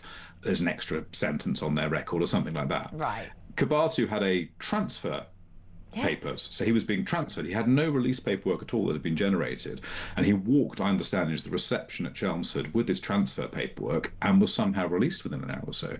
And that is very, very unusual. So that's not just releasing someone a bit early who was due to be released anyway. This is someone who was never supposed to be released, being told to walk out the door. And that is a really concerning detail here, I think. I mean, he was the most high-profile illegal sex criminal convicted pedophile that we had in the country, and his face was plastered all over every major newspaper, major TV station in the country. So the fact that he was freed is a great test study to show just how incompetent the system has become. I mean, he genuinely slipped through 11 different levels of checks to then be freed. And you're right, he was meant to be deported back to Ethiopia. In fact, he told the courts that that was his final wish, was that he wanted to be deported back home because he didn't want to serve time in this country. And they were happy to do that. In fact, actually, he got a yearly salary of someone in Ethiopia when he did leave, because he put his foot down and said that actually he wanted to raise a claim when he got on the plane. He said he wanted to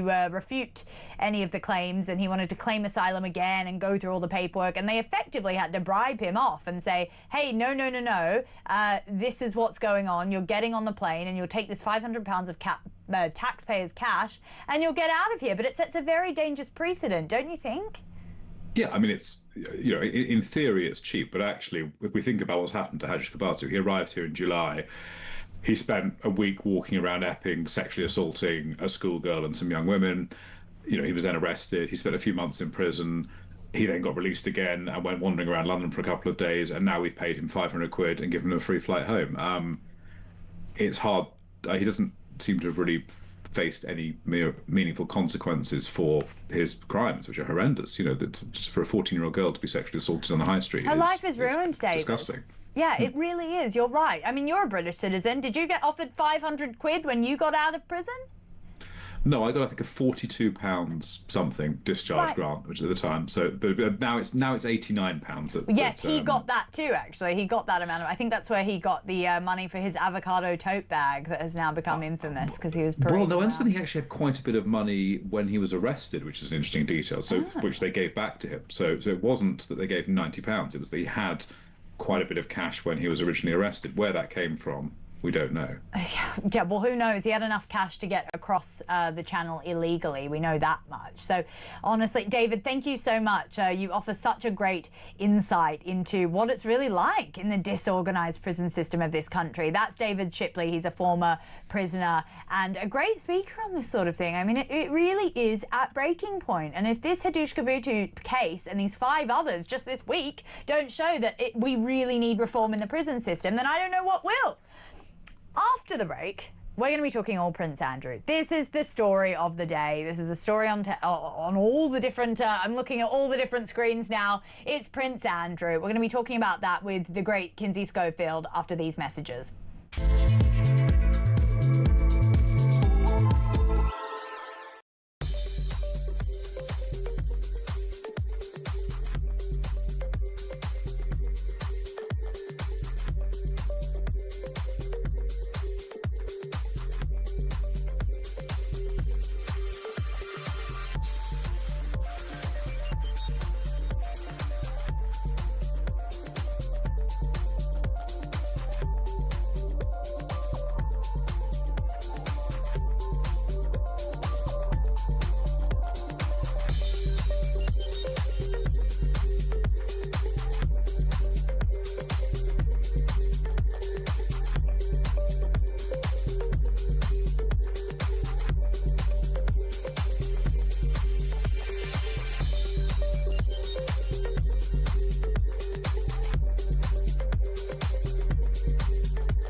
across the UK, on DAB+, on your smart speaker, on your smart TV, and on your side. This is Talk. Welcome back. Well, yes, that is the breaking news all over every single news outlet in the country. The King has initiated a formal process to remove the style, titles and honours of Prince Andrew, the disgraced Prince Andrew. He will now be known... Just Andrew. I'm joined by Kinsey Schofield, host of Kinsey Schofield Unfiltered. Kinsey, thank you for coming in on this emergency occasion. I do really, really appreciate it. Look, I mean, there are some really, really big questions here to ask about the future of the royal family, where it sits. I mean, the past couple of months could not have been worse PR for the royals, genuinely. Of course, they were getting it from every which direction when, you know, Meghan and Harry were off on their gallivanting, you know, we want privacy tour. But now it's really at breaking point. There are serious allegations that were put against Andrew. We thought that basically when it came to Andrew, I really thought after Virginia's death, Virginia Giuffre, who is the probably the biggest accuser, the biggest public accuser of Andrew, that all these things had kind of been put to bed. I thought that when she died, she would actually be able to, well, Andrew and Fergie would be able to sort of disappear off into the shadows. They wouldn't be, you know, basically bothered by what Virginia Giuffre was alleging. I mean, we all know about that big payment that Virginia Giuffre received from Andrew. Now, Andrew claims that he never met her. He claimed in that Emily Maitlis interview he'd never met the woman that he paid £11 million to. Well, we learnt just a couple weeks ago that that actually wasn't true from leaked emails. We learnt that Andrew actually did know a lot about Virginia. He actually emailed Epstein saying we can ride this one out and kind of we will be friends again. I think those emails mixed with, there was also a China bit of news that was coming in to say that, you know, Andy had been playing ball with China. There were a couple of Chinese spies involved, all very sexy stuff, that made the King really push to have these titles removed. And I have to say, I never thought it had happened, so I'm actually in a bit of shock at the moment. Kinsey, what do you make of this whole thing? Yeah, I did think it would happen, and if Harry and Meghan are watching, they should be incredibly concerned, because if it's this simple to take away Prince Andrew's titles, one day it could be this easy to take away Harry and Meghan's titles. Yeah, I think that the ultimate climax was, let's pretend that he's innocent of the Virginia Giuffre accusations. At the end of the day, there is a digital footprint to prove that he lied to the public about his relationship with Jeffrey Epstein, and I think that that was really the climax. And a lot of people are saying that the family was kind of bullied into this decision. Yep. I think that they would have made this decision a long time ago had they had the freedom to, but I love Queen Elizabeth. I suspect that she was trying to protect who we know to be her favorite son. Mummy's favorite boy. Yeah. Well, we also Makes understand... me a bit sick now thinking about Prince it. Harry was her favorite too, so... Well, you know, all these very strong women always have sort of these errors of judgment in their private lives, don't they? Yeah. I can definitely speak for that. But yeah, I mean, you're right. I think that's why nothing really severe did happen to him when the Queen was still alive, because he still was able to go to all the funerals, all the different processions. I mean, he famously walked her in to Prince Philip's funeral. So, you know, there's a lot still there. But now I think brother to brother, the King has had to say, no more, Andrew. You are not doing this to our family, and you're not doing this to the monarchy. And to be honest, even further, the country. Right, yeah, it is humiliating for the country, because so far Prince Andrew's the biggest name to come out of the Jeffrey Epstein scandal, when we know that there are other people associated with Jeffrey Epstein, like, you know, former President Bill Clinton, Bill Gates. I heard you talking about Bill earlier. earlier. So some big that lovely man. Yeah, so some big personalities that are attached to him, and Prince Harry or Prince Andrew has been the biggest stain when it comes to that. But I also think that it didn't help. Every time we saw him attend church with the family, there were whispers about, is this appropriate? Should he be there? But his behavior at the Duchess of Kent's funeral really turned a lot of people off. And to have that visual of him trying to crack jokes or make light of the situation next to a very stern-looking Prince William. Oh, William wanted to get out of there. Yeah, a somber-looking Prince William who seemed to understand and accept the occasion. He was just acting appropriately, and there's just kind of like arrogant and entitled Prince Andrew trying to crack a joke. You know, that turned a lot of people off. Fergie's email revelations calling Jeffrey Epstein supreme friend. Andrew Loney reporting that Fergie and the daughters went to visit him after he was released from jail, one of the many times Epstein ended up in jail. So it was just too much. There was too much negative surrounding Andrew that was silencing all the good the royal family's been trying to do. I mean, I can't imagine the coverage that could have existed about the king going to Italy and praying with Pope Leo had all of the Andrew drama not been exploding within the days, hours, and minutes leading up to that trip to the Vatican. No, you're completely right. And the main thing as well is obviously the way that they kept in contact with Epstein after he was convicted of pedophilia and sex trafficking. And that is really, really damning. I've actually just seen that Virginia, the Giuffre family, so that's obviously Virginia's husband who she left behind, and children, have said that Virginia brought down a British prince. That is their official statement now. They said today an ordinary American girl from an ordinary American family has brought down a British prince, and that almost gives me chills. That really does. I mean, I know that there's a lot of different coverage and a lot of different accounts around Virginia Giuffre, but I do think that this book, Nobody's Girl, had a lot to do with pushing the king's hand to get rid of those titles. And you are right. We were told, you know, you couldn't be stripped of titles. It wasn't a thing that happened. Well, apparently it is. It sets a precedent, definitely, for when William comes in and says, okay, Harry and Megs, you're out. Those titles are not, they're not staying. You've disgraced the family. Right. I mean, Harry and Meghan were the original people to kind of, well, they were, I mean, Andrew had been disgracing the family for a very long time, but Harry and Meghan are the ones who started really airing that dirty laundry out there. Do you see Harry and Meghan being stripped of titles in the future? Well, here's the difference. Like, I've said this a couple of times, but I think I finally, I feel like I finally fleshed out the actual thought. So morally, I feel like Prince Andrew is potentially the most corrupt in this scenario. I'm really distraught over the disloyalty from Harry and Meghan, and that's what I've said over the last few days. If I have to pick the worst of two evils, it's Prince Andrew. However, Harry and Meghan have, in my opinion, lied about the British royal family. Yes. Those racism allegations were incredibly harmful. And what was your objective there? It was to harm the British royal family. So I wonder how much they really could even out based on the fact that I believe that Harry and Meghan have told lies to elevate themselves and to intentionally hurt the institution. Yes, you're right. I mean, we need to talk about kind of the future of Andrew and Fergie, and we will talk about that after these messages.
What they're not probably planning to do is reduce benefits in any shape or form. And they seem to think that you can go on taxing ordinary hard-working people as well as the so-called rich. On and on and on, tax, tax, tax, tax, tax. And that doesn't have an effect on the whole economy, a negative effect if you're just spending on welfare and other non-growth related areas. This is absolutely a doom spiral.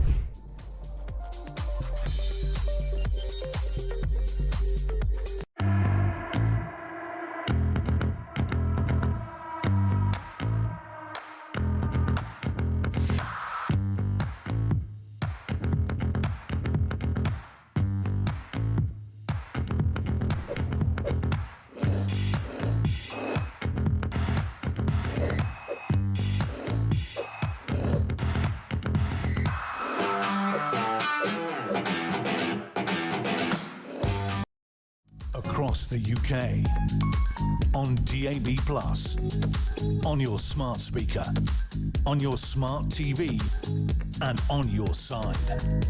This is Talk. Welcome back. Anthony says, referencing Mandelson, I assume he will now be stripped of his peerage and terminate his alleged salary, which is still being paid by the Foreign Office as a former UK ambassador to the USA following his resignation. That's true. He's still collecting his salary.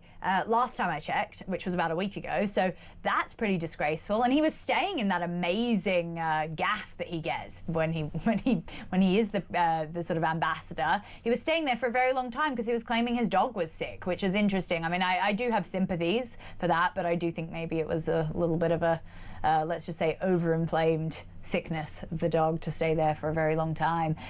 Someone else has said, here are some facts. The legal age for consensual sex is 17, and in the UK 16. Giuffre allegedly bragged to friends that she had had sex with a prince, and to me this is a witch hunt by the press to undermine the monarchy and get rid of them. As Jesus said, let him who is without sin cast the first stone. I mean, what do you make of that? Well, I love quoting Jesus. Yeah, but I know you do, girl. But, you know, I don't know how often I put Jesus and Prince Andrew in the same category or sentence. Like, I try to keep them pretty, you know. So there was David Starkey recently said that he felt like he was witnessing a pylon, and Prince Andrew was being judged by today's standards for past behavior, and that's pretty accurate. Like, I think that that's true. However, it's just the times we live in. It's just, you know, and you are, I know I've said it a million times this week, but you are who you associate with. That's why you need to be careful every step of the way. I have people that email me and say, will you do this show? And I go, who's on it? Absolutely not. No, that was this afternoon, actually. No. But you know what I mean? Like, you are who you associate with. So you're right. People either elevate you or they devalue you. And to see images of Andrew next to Jeffrey Epstein and Harvey Weinstein and Kate Spade and Ghislaine Maxwell, and then, you know, the jarring jump to him standing next to Prince William, who's going to be the king one day at a royal funeral, it's just, it almost weakens the strength, it almost weakens the value of, and you know, it shouldn't, because I think Prince William is an incredibly moral and strong leader. He is. A lot of the pressure has come from him. That's what all the insiders say. They say that he's been the one saying to the king, Dad, come on. I know it's your brother, but this is getting ridiculous. Yeah, well, he knows a lot about difficult brothers. That's and he knows true. how to cut them off. Yeah, very true. I mean, I'm just looking now. So the king's beginning the process to remove Andrew's titles. That is going and happening underway just as we speak right now. He's obviously also going to be evicted from the Royal Lodge. Again, it's all about optics. Yeah. Not good optics for him to be living in that 52-room mansion while all these allegations are flying around about him. I mean, where's he going to live? Oh, he's going to Sandringham. He's going to Sandringham, a private estate on Sandringham. But over the last few days, and this is one of the reasons why I wonder if the palace decided to nip this in the bud tonight, instead of doing, and you're in the news business, so you know this, like a classic Friday news dump. Do it at the end of a Friday, hope that it gets less coverage because everybody's kind of like, I just want to go home. So he does it on a Thursday, I think because of this increased pressure. In the last few hours in the States, it was being reported by the Daily Beast that Prince Andrew, if he was not going to get Royal Lodge in Adelaide Cottage, was demanding millions of dollars to leave Royal Lodge. In the days leading, in the days before that, the Sun was reporting he wanted 2 venues for leaving 1. He could not stay on the Windsor estate. This is going to be King William's forever home. Prince William will inevitably be King William. He doesn't want to live in his father's old home. He doesn't want to live in Buckingham Palace. His objective is for his young family to grow up on the Windsor estate and stay there. There have been protests and helicopters up above them over the last few days. Andrew would just be a distraction and a stain on the entire area.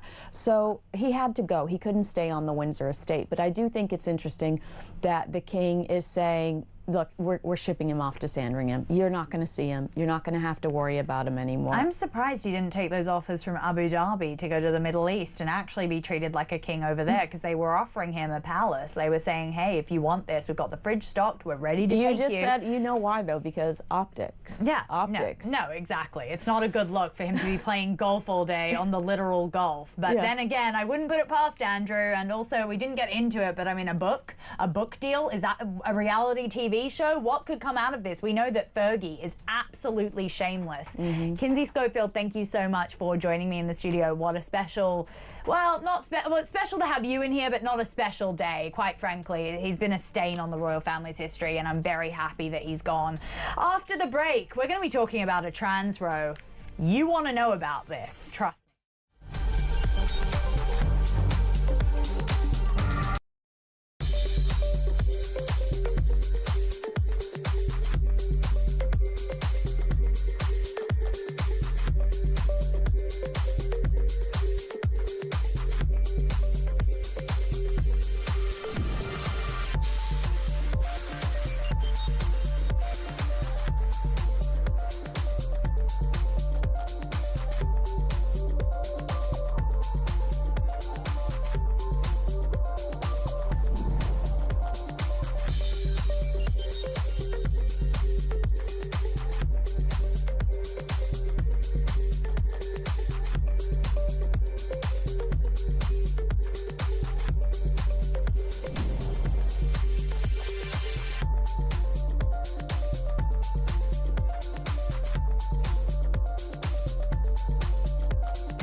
across the UK, on DAB+, on your smart speaker, on your smart TV, and on your side.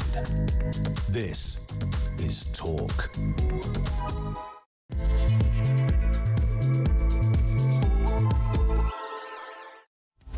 Welcome back. Well, the UK did define what a woman was. They really, really did. It took 5 years. It took 84 pages of sort of explanation.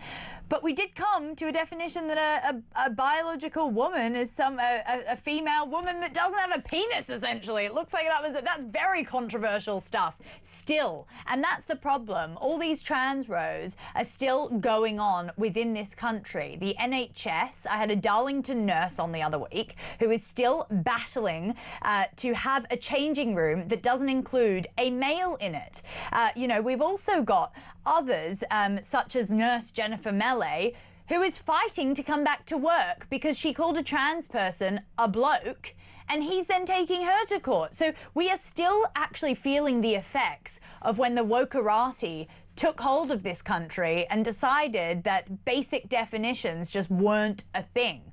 Well, I'm actually joined by Dr. Christian Buckland. He was at the centre of a real trans activist row. I mean, I know you can't talk too much about sort of everything because it's still, like a lot of these cases, open, right? You're still dealing with a lot of the legalities. But what exactly happened to you, Christian? So I suppose it started when I first became chair of the UK Council for Psychotherapy because I inherited a number of legal issues that needed resolving, and in trying to resolve some of them, there was one in particular that I settled, and as part of the settlement I put out, as the UKCP, we put out statements regarding the Equality Act 2010 and how gender critical views are protected characteristics. And we also put out a statement about explorative psychotherapy being a way of working with gender. And as a result, that's where a lot of the abuse started. There were a lot of phone calls, emails. It was quite surreal. There were death threats, weren't there? There has been, yes. And I later found out that had gone on prior to me arriving as chair. Wow. So it's been it seems like it's an ongoing situation. But the thing that really kind of shocked me was all we did was actually talk about and mention the law. We put out the law as the Equality Act 2010 and talked about specific ways of working with distress. So the response was completely out of proportion, and I found it quite chilling in terms of the level of response that came back. But then it kind of moved on from that because what I had to do then was try and understand why did we get into legal situations in the first place, and trying to understand what went on. I discovered some issues, some governance issues that were really, I found very serious and I thought were putting children at risk. And we had to deal with those issues. And as part of that, I had to remove the UK Council for Psychotherapy's signature from a document called the Memorandum of Understanding on Conversion Therapy. Right. And that was the bit that led on to a lot more of the difficulties and the threats and a lot of abuse, both internally and externally. Do you feel like you were silenced by them? I mean, I know that you obviously, when you talk about death threats, etc., you were kind of just pushing basic facts. Did you kind of feel like you were in some sort of psychodrama where you were being gaslit into feeling as if you were crazy, but you were actually the only sane one there? I think actually what the hard part was it wasn't just the activists that were putting the pressure on. There was pressure coming from within the psychotherapy That's always profession. hardest. And some of my colleagues, and that was where the silencing actually came from. I wasn't allowed to talk about things like the death threats, and I think that became... You weren't allowed to talk about the death threats? When people were asking me specific questions, I was told not to talk about that, and I think that became very difficult for me because it was very hard then to remain being honest with the membership when they're asking me, how do I, what's going on? I think people had a right to know the level of abuse that was actually coming in. Myron, I want to bring you in here because you're also kind of in the medical industry, and you have to deal with some of the crazies, I'm sure, or at least some crazy ideology that does tend to creep in. So, is this conducive with kind of what you've been seeing within the industry? I would look. So I'm a dentist and I work in a practice. So in a kind of, I'm isolated to my own, let's say, culture, and I'm a clinical culture. So I don't have to face what Christian's faced in his situation, but. What I'm listening to is like we're seeing the ideological capture of whole organisations, an echo chamber, and if you are the one person that speaks out and actually says objective truth, then somehow you're demonised. Now, you know, the question of what is a woman is always seen as the gotcha question. But it's not a gotcha question. It's simply a litmus test to see if you've been ideologically captured or whether you're beholden to other people who have been ideologically captured and you don't want to speak out.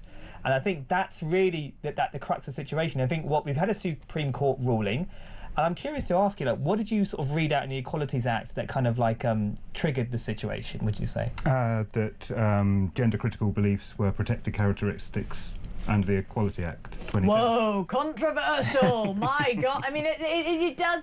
I mean, you laugh because if you didn't laugh, you'd cry about this sort of stuff. So a nominal person criticising that a trans woman is not a woman is a protected situation. That's basically what you're saying. But having gender critical views means that you can't be discriminated against. Right. And you literally were discriminated against. Yeah.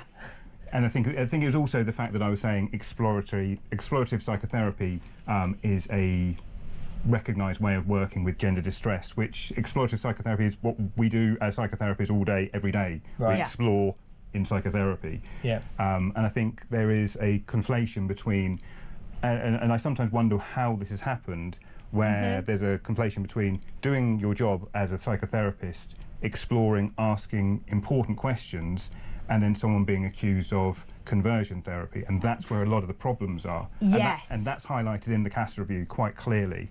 You're right about that. So, I mean, it's actually ludicrous to suggest that a lot of this gender dysphoria doesn't have anything to do with the psychology of the person that they're in. I mean, I know I'm butchering this a little bit because I'm a journalist, unfortunately not a doctor, but when I think about a lot of trans people, they don't just feel that they are in the wrong body. There are a string of issues that come along with that. There are a lot of in a lot of cases, I mean, back me up if I'm wrong, tell me, but childhood trauma, things like that then lead them down the path. I mean, I know one trans person who was, you know, assaulted when they were a child, and then after that they were never quite the same. They didn't seek therapy afterwards, and then they started the process to transition, but that core thing was never addressed. So I do think that it is a very valid question to say, let's actually go through counselling, let's talk about the psychology of these people before we start chopping people's body parts off. I mean,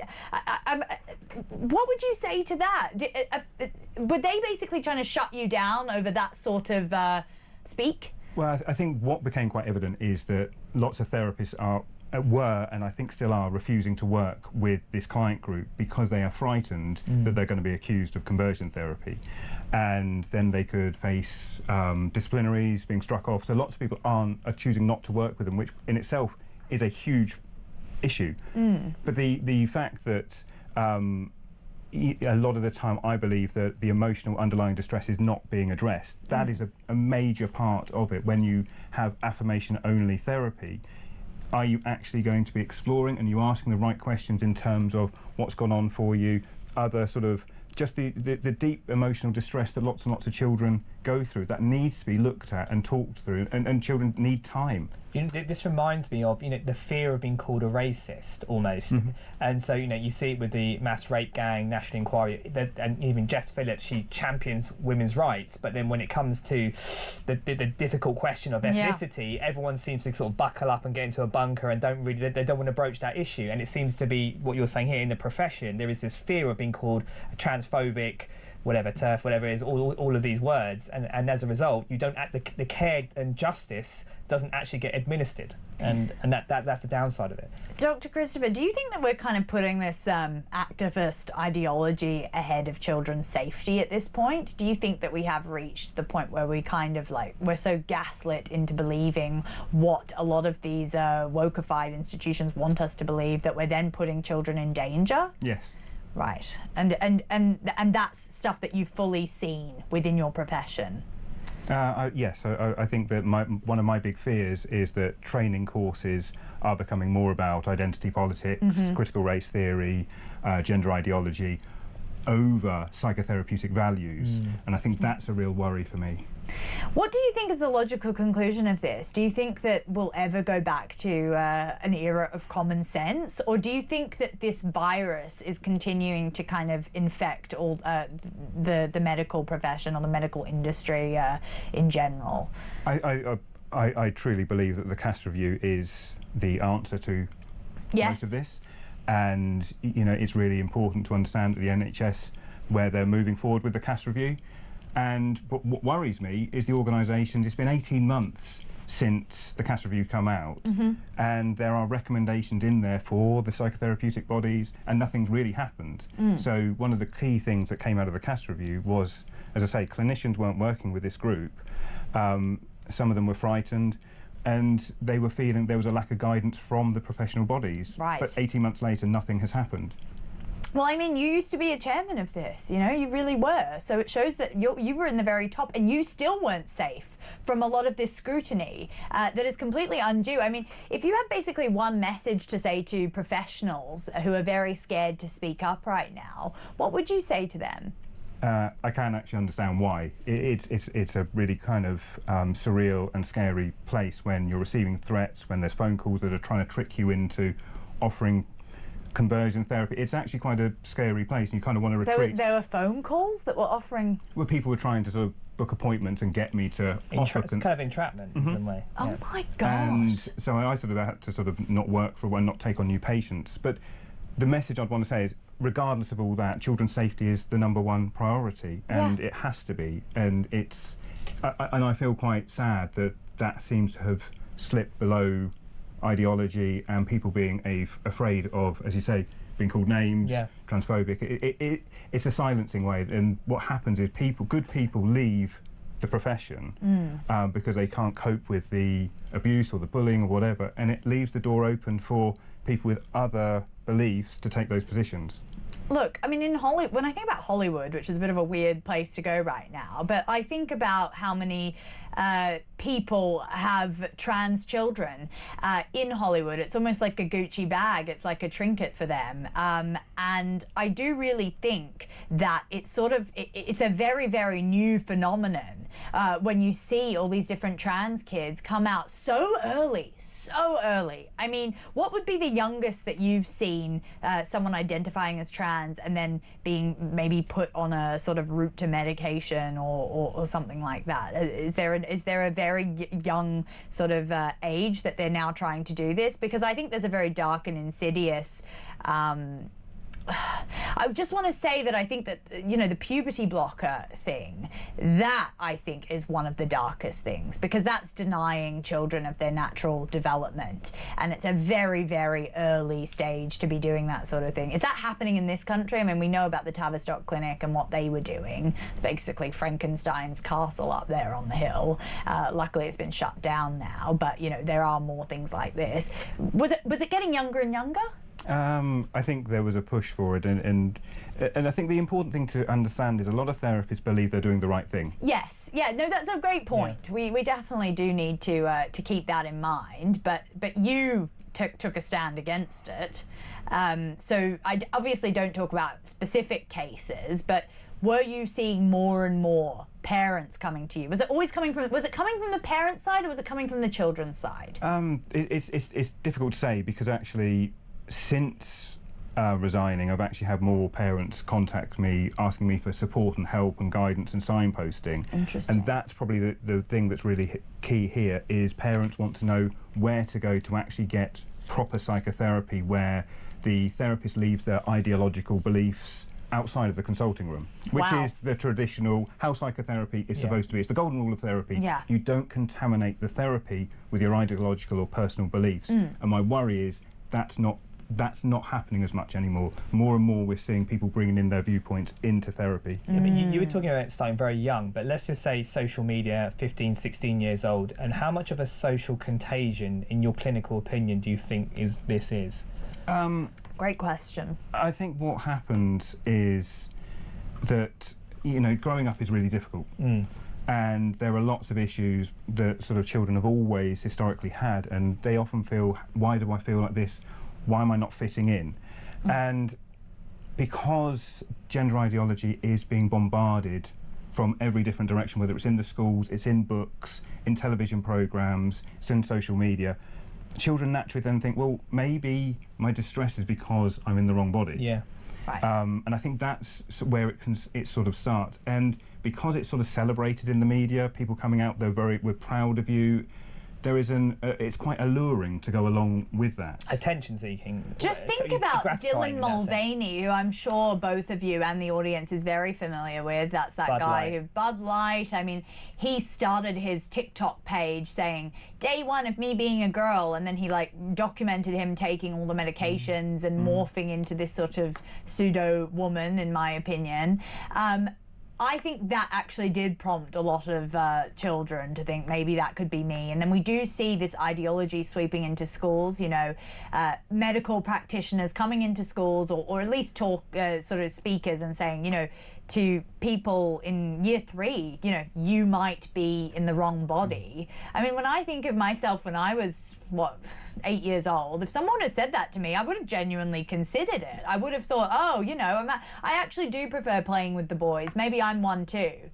Do you think that there is a dark and insidious plan to try and indoctrinate our children with this ideology? Or, as you say, do you think people just think they're doing the right thing? I think it's a bit of both. Right. I think that a lot of people really do believe they're doing the right thing, and they feel there are children in distress, we've got to help them, and they're being told this is the right way. It's a little bit like the children do feel that, you know, they're being given an illusionary solution to their problems, because they're saying, I'm not happy, I don't know why I'm not happy, I don't fit in, I don't know why I don't have friends. They're sometimes the things people are saying. And then when someone says, well, maybe you're in the wrong body, it gives them a solution. Well, I just need to get in the right body. Yeah. And so it becomes exactly, and it becomes a pathway that I can quickly get on and I can feel better. So it's an illusionary fix. So that's why sometimes children, when you kind of work with them and you sort of understand what's going on, they feel better because someone gets them. But if you don't challenge certain things and you don't ask really important probing questions, I think you're doing a huge disservice, because what a child feels today, they're not going to feel tomorrow. Well, they might, but it changes with developmental stages, and children need different health care than adults. We've always had that, and that's really important to me that we've... Sorry. Yeah, no, I was just going to ask, but as a psychotherapist, do you not need to have a kind of baseline foundation of what is truth and what is real and factual? Therefore, you can make a diagnosis of where we're straying away from what is truth and what is factual. So do you not need to have a definition of a woman that is firm and clear to make a diagnosis, or is that not necessary? It's a little bit like when someone comes in with a medically unexplained physical symptom. So the GP, they've gone to the GP and they said, my arm hurts, and the GP's done all the investigations, everything seems fine.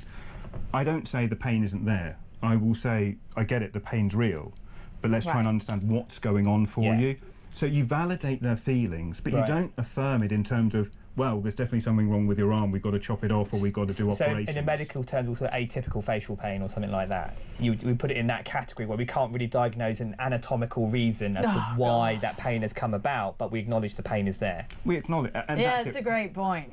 We validate people's feelings. We validate their experience of what's going on for them, but we also don't lie to our patients. We're honest with them, and we challenge them, and we want to understand what's going on for them from a psychological perspective that may be leading them to feel that's what's going on for them. Well, that people is really, really controversial stuff, apparently, according to the council that you resigned that's just from. Clinical care. Yeah, that's what I want my children to have, and anyone to have. This whole conversation is almost doing my head in because it seems so sound and right of mind, and this is actually what you had to basically effectively resign over. Where are you at now with how everything's going? Is it still very messy? I think that I'll be really honest. It's when you speak out on a topic such as this, it does impact your life, like, majorly. Well, you made it to the top of your profession, from what I can see, and it's just crazy that this is how, you know, it's had to sort of not end, because you're obviously still very much a psychotherapist, and you are, in my opinion, still at the top of your profession. But it's such a shame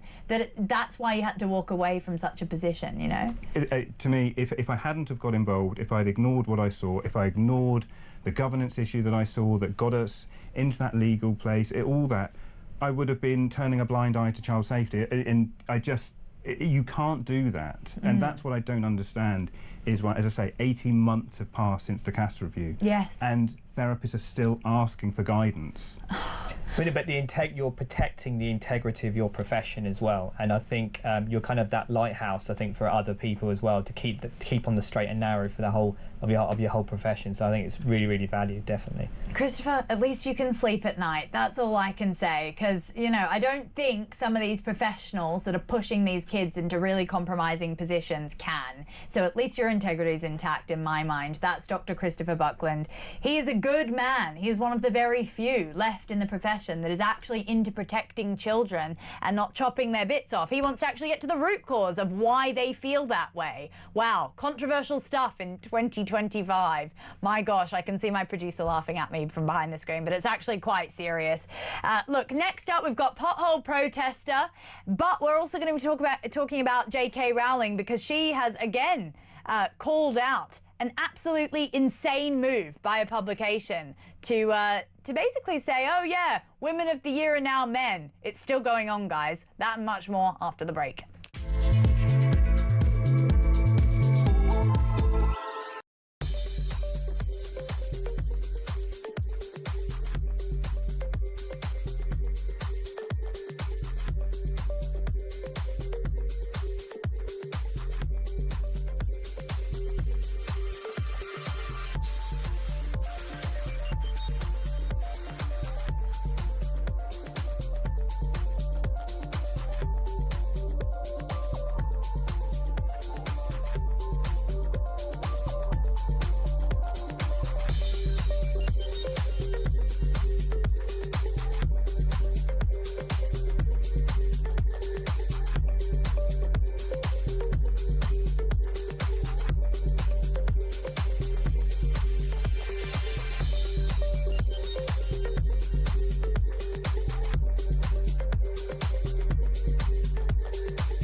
saw this story, my initial sort of reaction was, oh my God, I can't believe you need a licence, you know, to let out your property. I've never heard of that, you know, needing a licence. Whatever the oversight was, she's obviously trying to make it go away as fast as possible. But I was amused to hear about all the extra questions that are now being raised. Yeah. You know, because she was letting the property without a licence, does that make the money she made from it in some way illegitimate? Well, this is it. And will she have to give back £38,000 to the people who've been living in her house?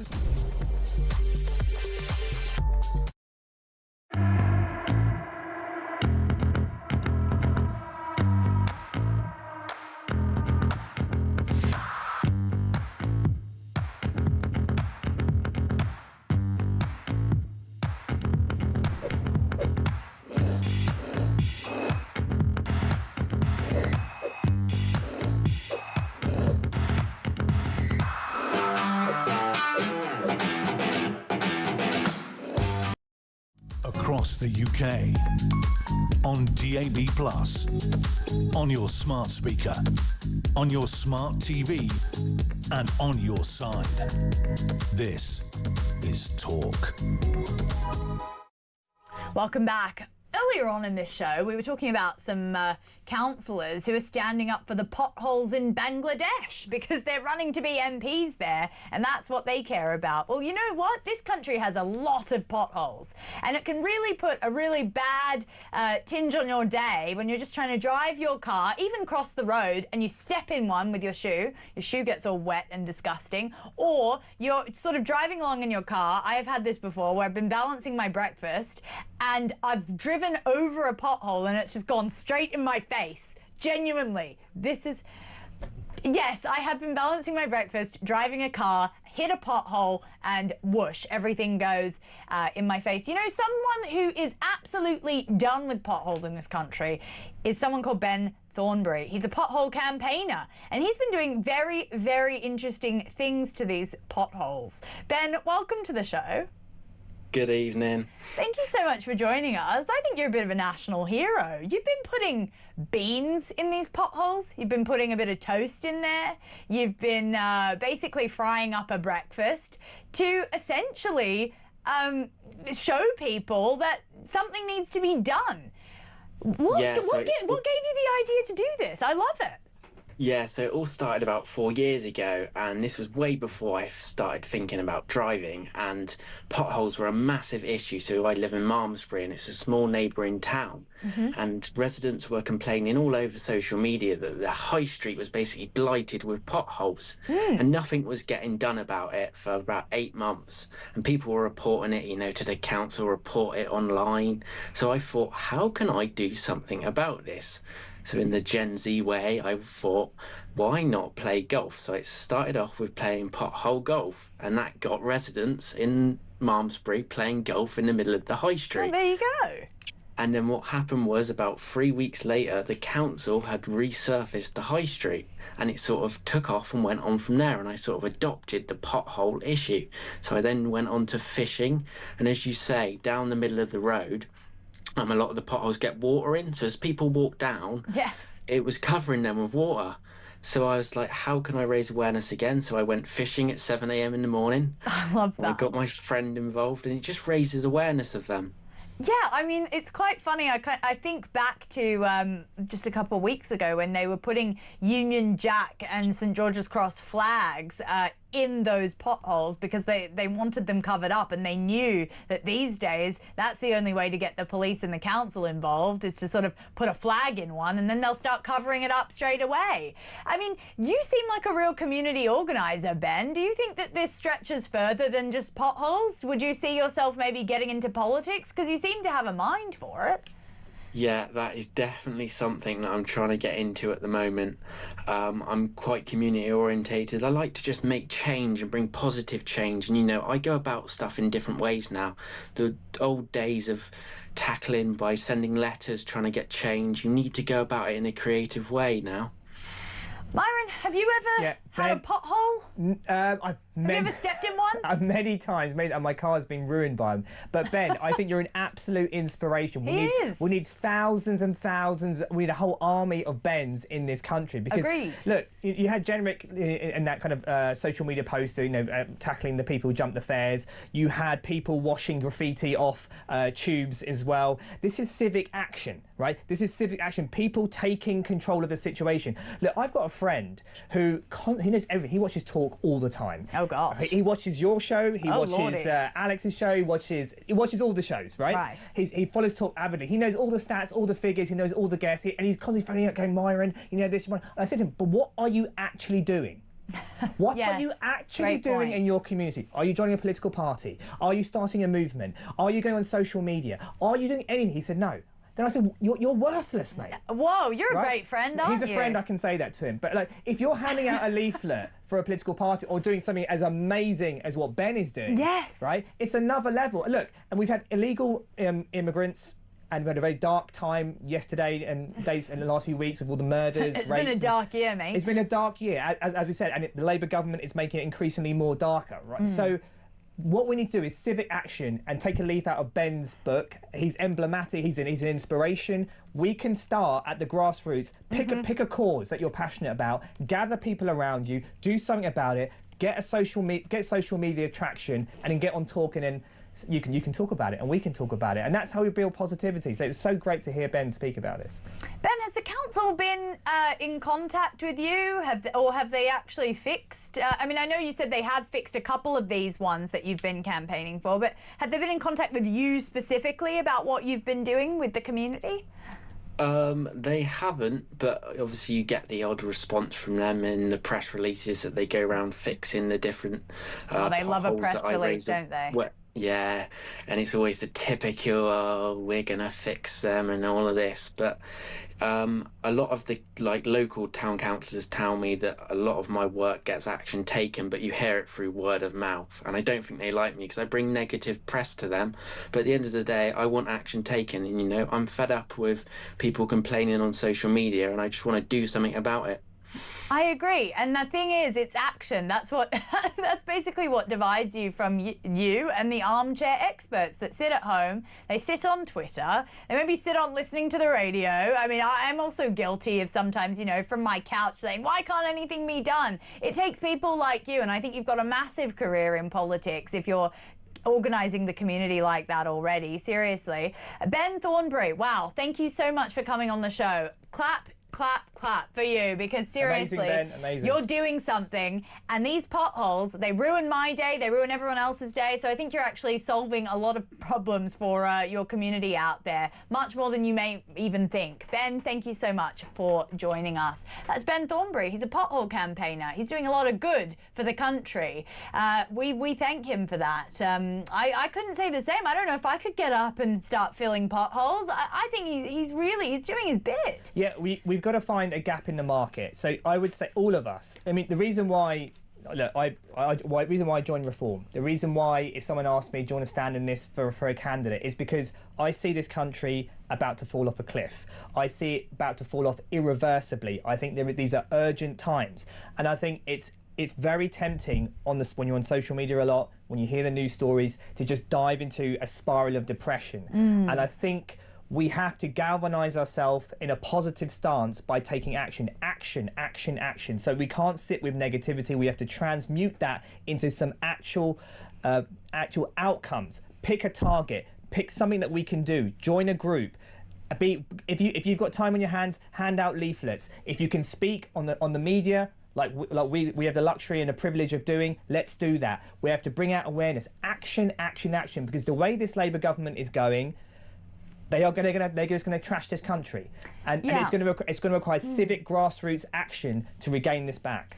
Yeah, it seems like no matter what political party you are a part of, it's these small little deeds that do really end up helping. And whenever I see a Keir Starmer sort of jet off to India, jet off to Ukraine, trying to oppress her here and there, I think, you know what, you should actually be caring about the day-to-day life of the British people. You maybe should focus a little less less on global politics and more of the, you know, the unglamorous stuff like potholes? Honestly, look, do you feel that way? 0344 499 1000 is the number. I haven't called that out enough during this show, so I really do need to get some calls whipped up. I've got just a couple lines free if you do want to get your calls in.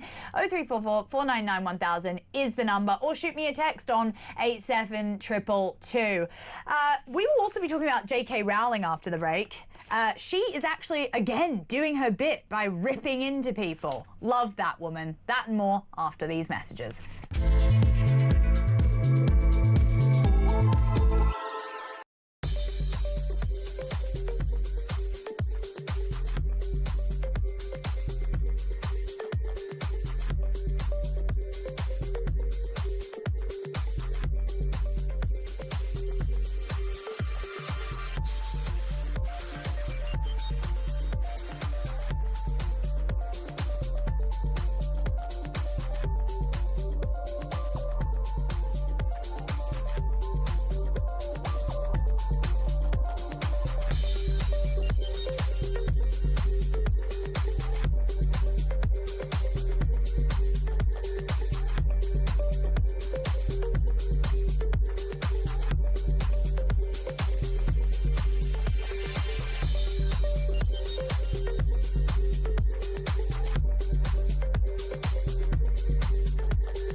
Across the UK, on DAB+, on your smart speaker, on your smart TV, and on your side. This is Talk. Welcome back. I mean, quite frankly, Glamour magazine can go to hell, because what they have done is one of the biggest assaults on women's rights I've actually seen in recent years. And I'm talking about the West, because don't get me started on what's happening in the rest of the country, okay? The rest of the world, okay? That, they have their own issues to deal with. But right now, we have this front cover on Glamour magazine to say the dolls, as trans women are often referred to, what we really do is crave work, love, and to exist with dignity. A trans rights basically, they're saying that they face increasing threats in the UK. Glamour honours 9 of the community's most groundbreaking voices at this year's Women of the Year Awards. From fashion and music to charity and activism work, these trailblazers work tirelessly to empower, uplift, and celebrate trans voices. What? This is meant to be Women of the Year Awards. Why the hell are we giving it to 9 men? These are positions that should be held by women who are doing good in their community. I can think of just a few off the top of my head. First of all, J.K. Rowling, who has slammed this. I can think of Caroline Levitt, who is the White House press secretary. She's going to work every day. She's a 27-year-old mother with a 1-year-old. She is absolutely spruiking some of the best stuff I've seen for the US. I can think of so many countless women that actually deserved this. Kelly J. Keane, the women at Women Matters. Sharon Davies, oh my God, one of my favorite people ever. Julia Hartley Brewer, one of our very own on this station. Alex Phillips. All these women are women I know that do get up. They go to work. They show people what it means to be a woman in this country. And no, they've given it to some absolute kind of bunch of randoms who are saying that Trump's America is threatening the dolls movement. Give me a break. I mean, Mayim, what do you think of this? What the hell? I mean, it's reality being stood on its head is what's happened. And this is the postmodern era where basically my truth trumps the truth. It's like the same point I was making before, that the subjective, how I feel, trumps the objective reality. And it's basically making womanhood essentially a costume, something that you can just adorn like a dress. You know, when I spoke to a trans activist, and it was a very amicable conversation, I said to him, what is a woman? That famous question, the gotcha question, if you like. And all he did was he pointed out, he said, look at this person here, look how they're dressed. Look how they look. Look at the dress. Look at the handbag they had. This is what being a woman is. And so he was reducing all of womanhood down to just exterior characteristics, a costume. And I think it's so demeaning for that to happen. And we should understand that this is not a grassroots uprising like we were talking about with Ben earlier, right? Or civic activism. This is a top-down approach. This is academia infecting organisations and being thrust into the minds of ordinary people. It's not your ordinary working-class person in the red wall who's going, yeah, that all makes sense. Yeah, right? You're completely right. I think when we think about it, Glamour magazine, which is obviously sort of a zeitgeisty mag that's trying to stay in the, basically stay in the news cycle by putting these 9 women on the front page. Women, they're actually men. And you're right, they're very overly glamorized. I'm looking at the front page right now, and it is this caricature of a woman. I see the fake nails, I see the fake breasts, I see the wigs, I see this sort of cosplay of a female when none of these people actually know what it really is like to be a woman. And it absolutely infuriates me. Even the movement of calling them the dolls. Is that all a woman is? Is she just a doll? Because apparently in 2025, that's all women are. Dolls to these people. People think this is just a culture war issue. They think it's a superficial thing, you know, it's, you know, something that we just rant on about in talk, right? Actually, this speaks to a systemic sickness in society. If we cannot define a woman, if we cannot stay with hard facts and foundational principles of what is gender, what is sex, you start to become unhinged from actual truth itself and facts and reality, and then you go into no man's land. You go into mental derangement syndrome. So I see this as a slippery slope in one sense, but also a massive symptom of a society that has lost its way. If you're saying Women of the Year is defined by 9 men, this is a society that has gone mad. And has lost its way in a massive way. I think Russia and China are laughing at us right now, to be honest. I mean, they really are. When I look at these names, Monroe Bergdorf, Belle Priestley I know about, but I don't think any of the audience would. Sean Fay. I mean, I don't even know who these people are. Why are they being honoured as women? You're quite right. When even when it comes to things like climate change, we always say we have to be the world, the international leader in bringing down carbon emissions, as if Xi Jinping, Putin, Narendra Modi are all looking at Keir Starmer, Ed Miliband and the woke brigade and thinking, wow, do you know what? You know, these are the pin-ups for how I want to shape my country. So we will never be the world leader in that respect, whether it comes to net zero, whether it comes to these identity politics or these issues. We'll be the village idiot, and that's essentially what we're doing. Well, exactly, because we're still trying to define, I guess, what a woman is. I mean, it just looks stupid. I mean, Glamour, actually, I have to say, Glamour magazine has been the trailblazer for this. When I say trailblazer, I don't mean that in a good way. They actually recognized Dylan Mulvaney as Woman of the Year in 2023, so that was really at the height of this absolute craziness. And now it seems to have just gotten worse. I mean, 9 more. They seem like they just couldn't get enough. It says in the cover interview, Dylan Mulvaney said, when transphobia is so rampant all around the world and allies and news organizations aren't sure on how to support us, knowing that my community sees me this way and acknowledges my womanhood is all I need to keep going. So, I mean, Dylan Mulvaney is someone I've actually got a personal issue with because he has made an active campaign at getting, well, the makeup is pretty good that I'm looking at right now. The caricature is caricaturing. He did basically a very, very active campaign to get rid of a lot of my stuff online that was lambasting him. I mean, really? He used International Women's Day last year to launch a book about how to be a woman and womanhood. Sorry, Dylan, I don't need your manual on how to stick on some nails and get some plastic surgery in Korea, thank you. So words like transphobia or Islamophobia or whatever phobia you look at, these I'll introduce you to a concept called supremacy through victimhood, right? So if you get to play the victim, you get other people to take the knee. And that's what Black Lives Matter was all about. Yes. You saw Keir Starmer and Angela Rayner taking a knee. How pathetic do they look now, right, to a Marxist organisation like that, right? So if you get to play the victim, get to call transphobia, everyone has to feel sorry for you. There is attention, and you get accolade, and then you get a supremacist status. You get to push forward your ideology. You get to be a man masquerading as a woman, and then trying to win Women of the Year award. And that's how it works. So we need to catch on to this idea of supremacy through victimhood.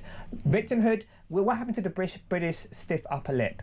So stoicism, what happened to that? We need to bring that back. What happened to real men? Oh, wait a second. Now they're all parading on the cover of Glamour magazine, acting like women. And I agree with you. It's become a very profitable thing to become a trans person in 2025. Clearly, even if you're unknown, you can still make it onto the front page of a Glamour magazine cover. But then again, Glamour isn't exactly sort of it's not Vogue, let's just say.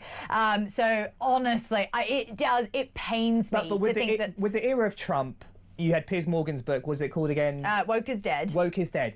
We are moving beyond, and they're playing in America, catch up. yes. Here, I think we're further behind than we've ever been. I honestly think that I feel like a bit of a second-class citizen because of this cover, because it shows that still men's rights, trans people are being basically put above the women of this country. Well, that's what that cover shows right now. I'm not going to mansplain. No, don't you dare right now. I'm going to get into a fist fight all of a sudden. No, I'm joking. Look, let's go to some calls before I absolutely explode. Anne-Marie has said, I was only putting out my bins before Sainsbury's cat food one Sunday morning. What? Lost wages. I was off work for 3 weeks and just out of a boot for physio starting next week. I put my claim into my council. Okay, that's about potholes. Basically, this woman has stepped into one and she's now having to receive medical help. Thank you, council. I've got lots of calls actually. Let's go to Noel in Nottingham. Welcome to the show. Hello, my God, Samara, you're after it, really going for it there. Yeah, I mean, look, I'm in total agreement. I'm obviously an Irishman, born in the 70s. And, we were poor, but our lives were good. And we were actually, what we had as children, and I look at kids today, we had a moral compass. And so did young English people. Because of our Christian identity, we had a moral compass.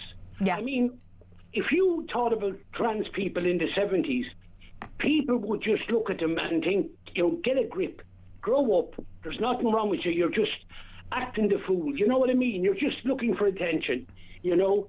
I understand that some people have issues like hermaphrodites and different issues, but they're a phone box minority. It's just that they're very loud. And the problem is we're giving them a platform. If people stop talking about them, they would have nothing to talk about. If people stopped contacting them and going on their X, then they would be finished. As a group, people should ignore these people. I mean, and even more, don't be afraid, Samara, because if I'm not. Don't worry. A young man from Luton who was half Irish, and I like him, Tommy Robinson. Say what you want about him, but I have deep respect for the young man. He was set up in a mortgage thing. I don't want to talk about it, obviously, with the brother-in-law. He didn't do anything there. Right. Well, I mean, you're right about the way that there's been this commercialization, and I do worry about our children seeing on the front page of a magazine 9 men and them being characterized as women. And I do think it's just like we spoke to that doctor earlier.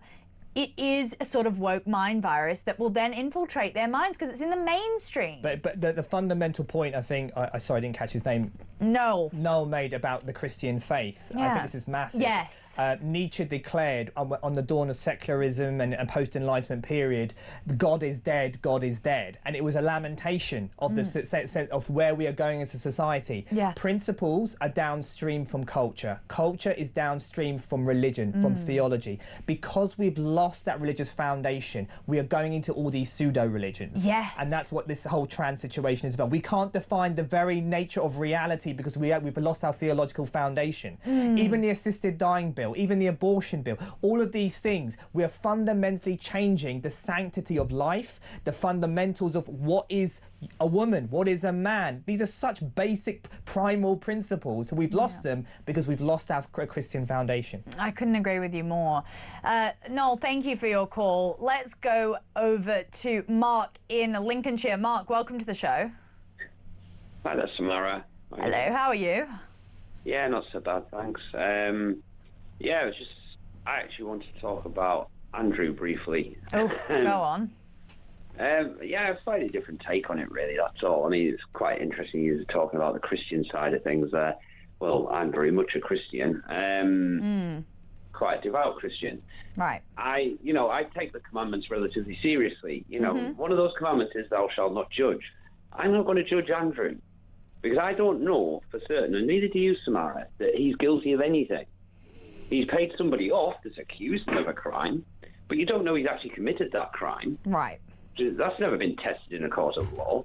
Now, we can argue the semantics. The payment was so that it wasn't tested in a court of law, so make of that what you will. That's a lot of money to give someone for something that you've never done, allegedly.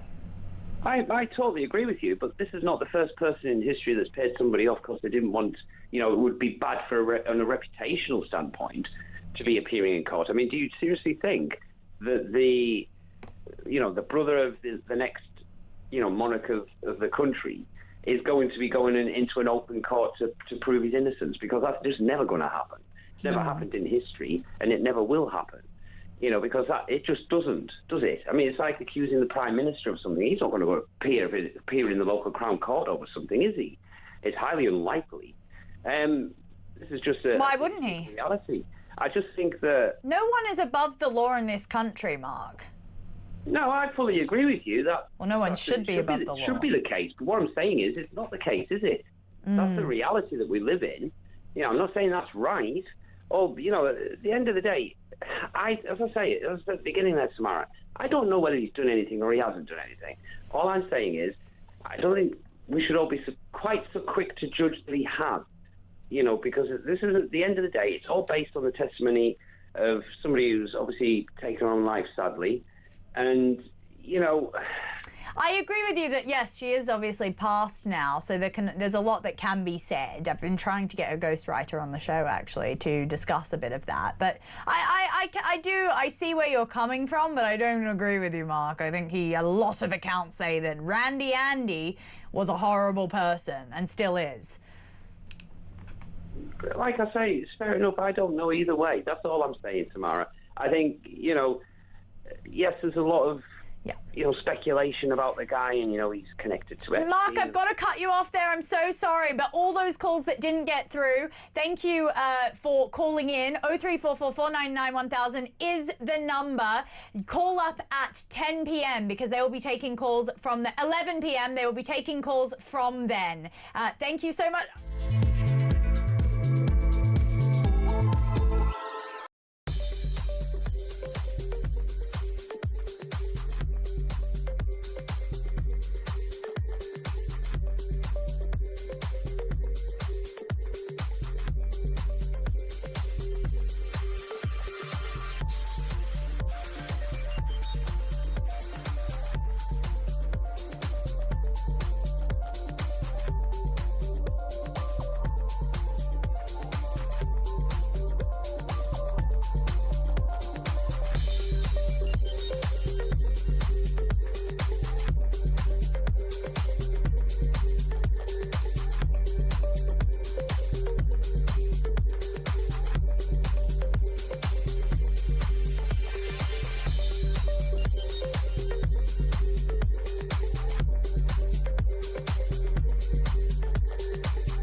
Axel was ordering suspicious Amazon packages to a neighbour's house. The neighbour complained he kept having to receive them, and Alphonse said, I will tell Axel to stop ordering them. Did he question his son as to what he was ordering online? Why he was ordering a knife on Amazon? We don't know. But what we do know is they failed to stop their son. They bought him the tablet that he researched genocide on. They allowed him to conceal ricin in his messy bedroom.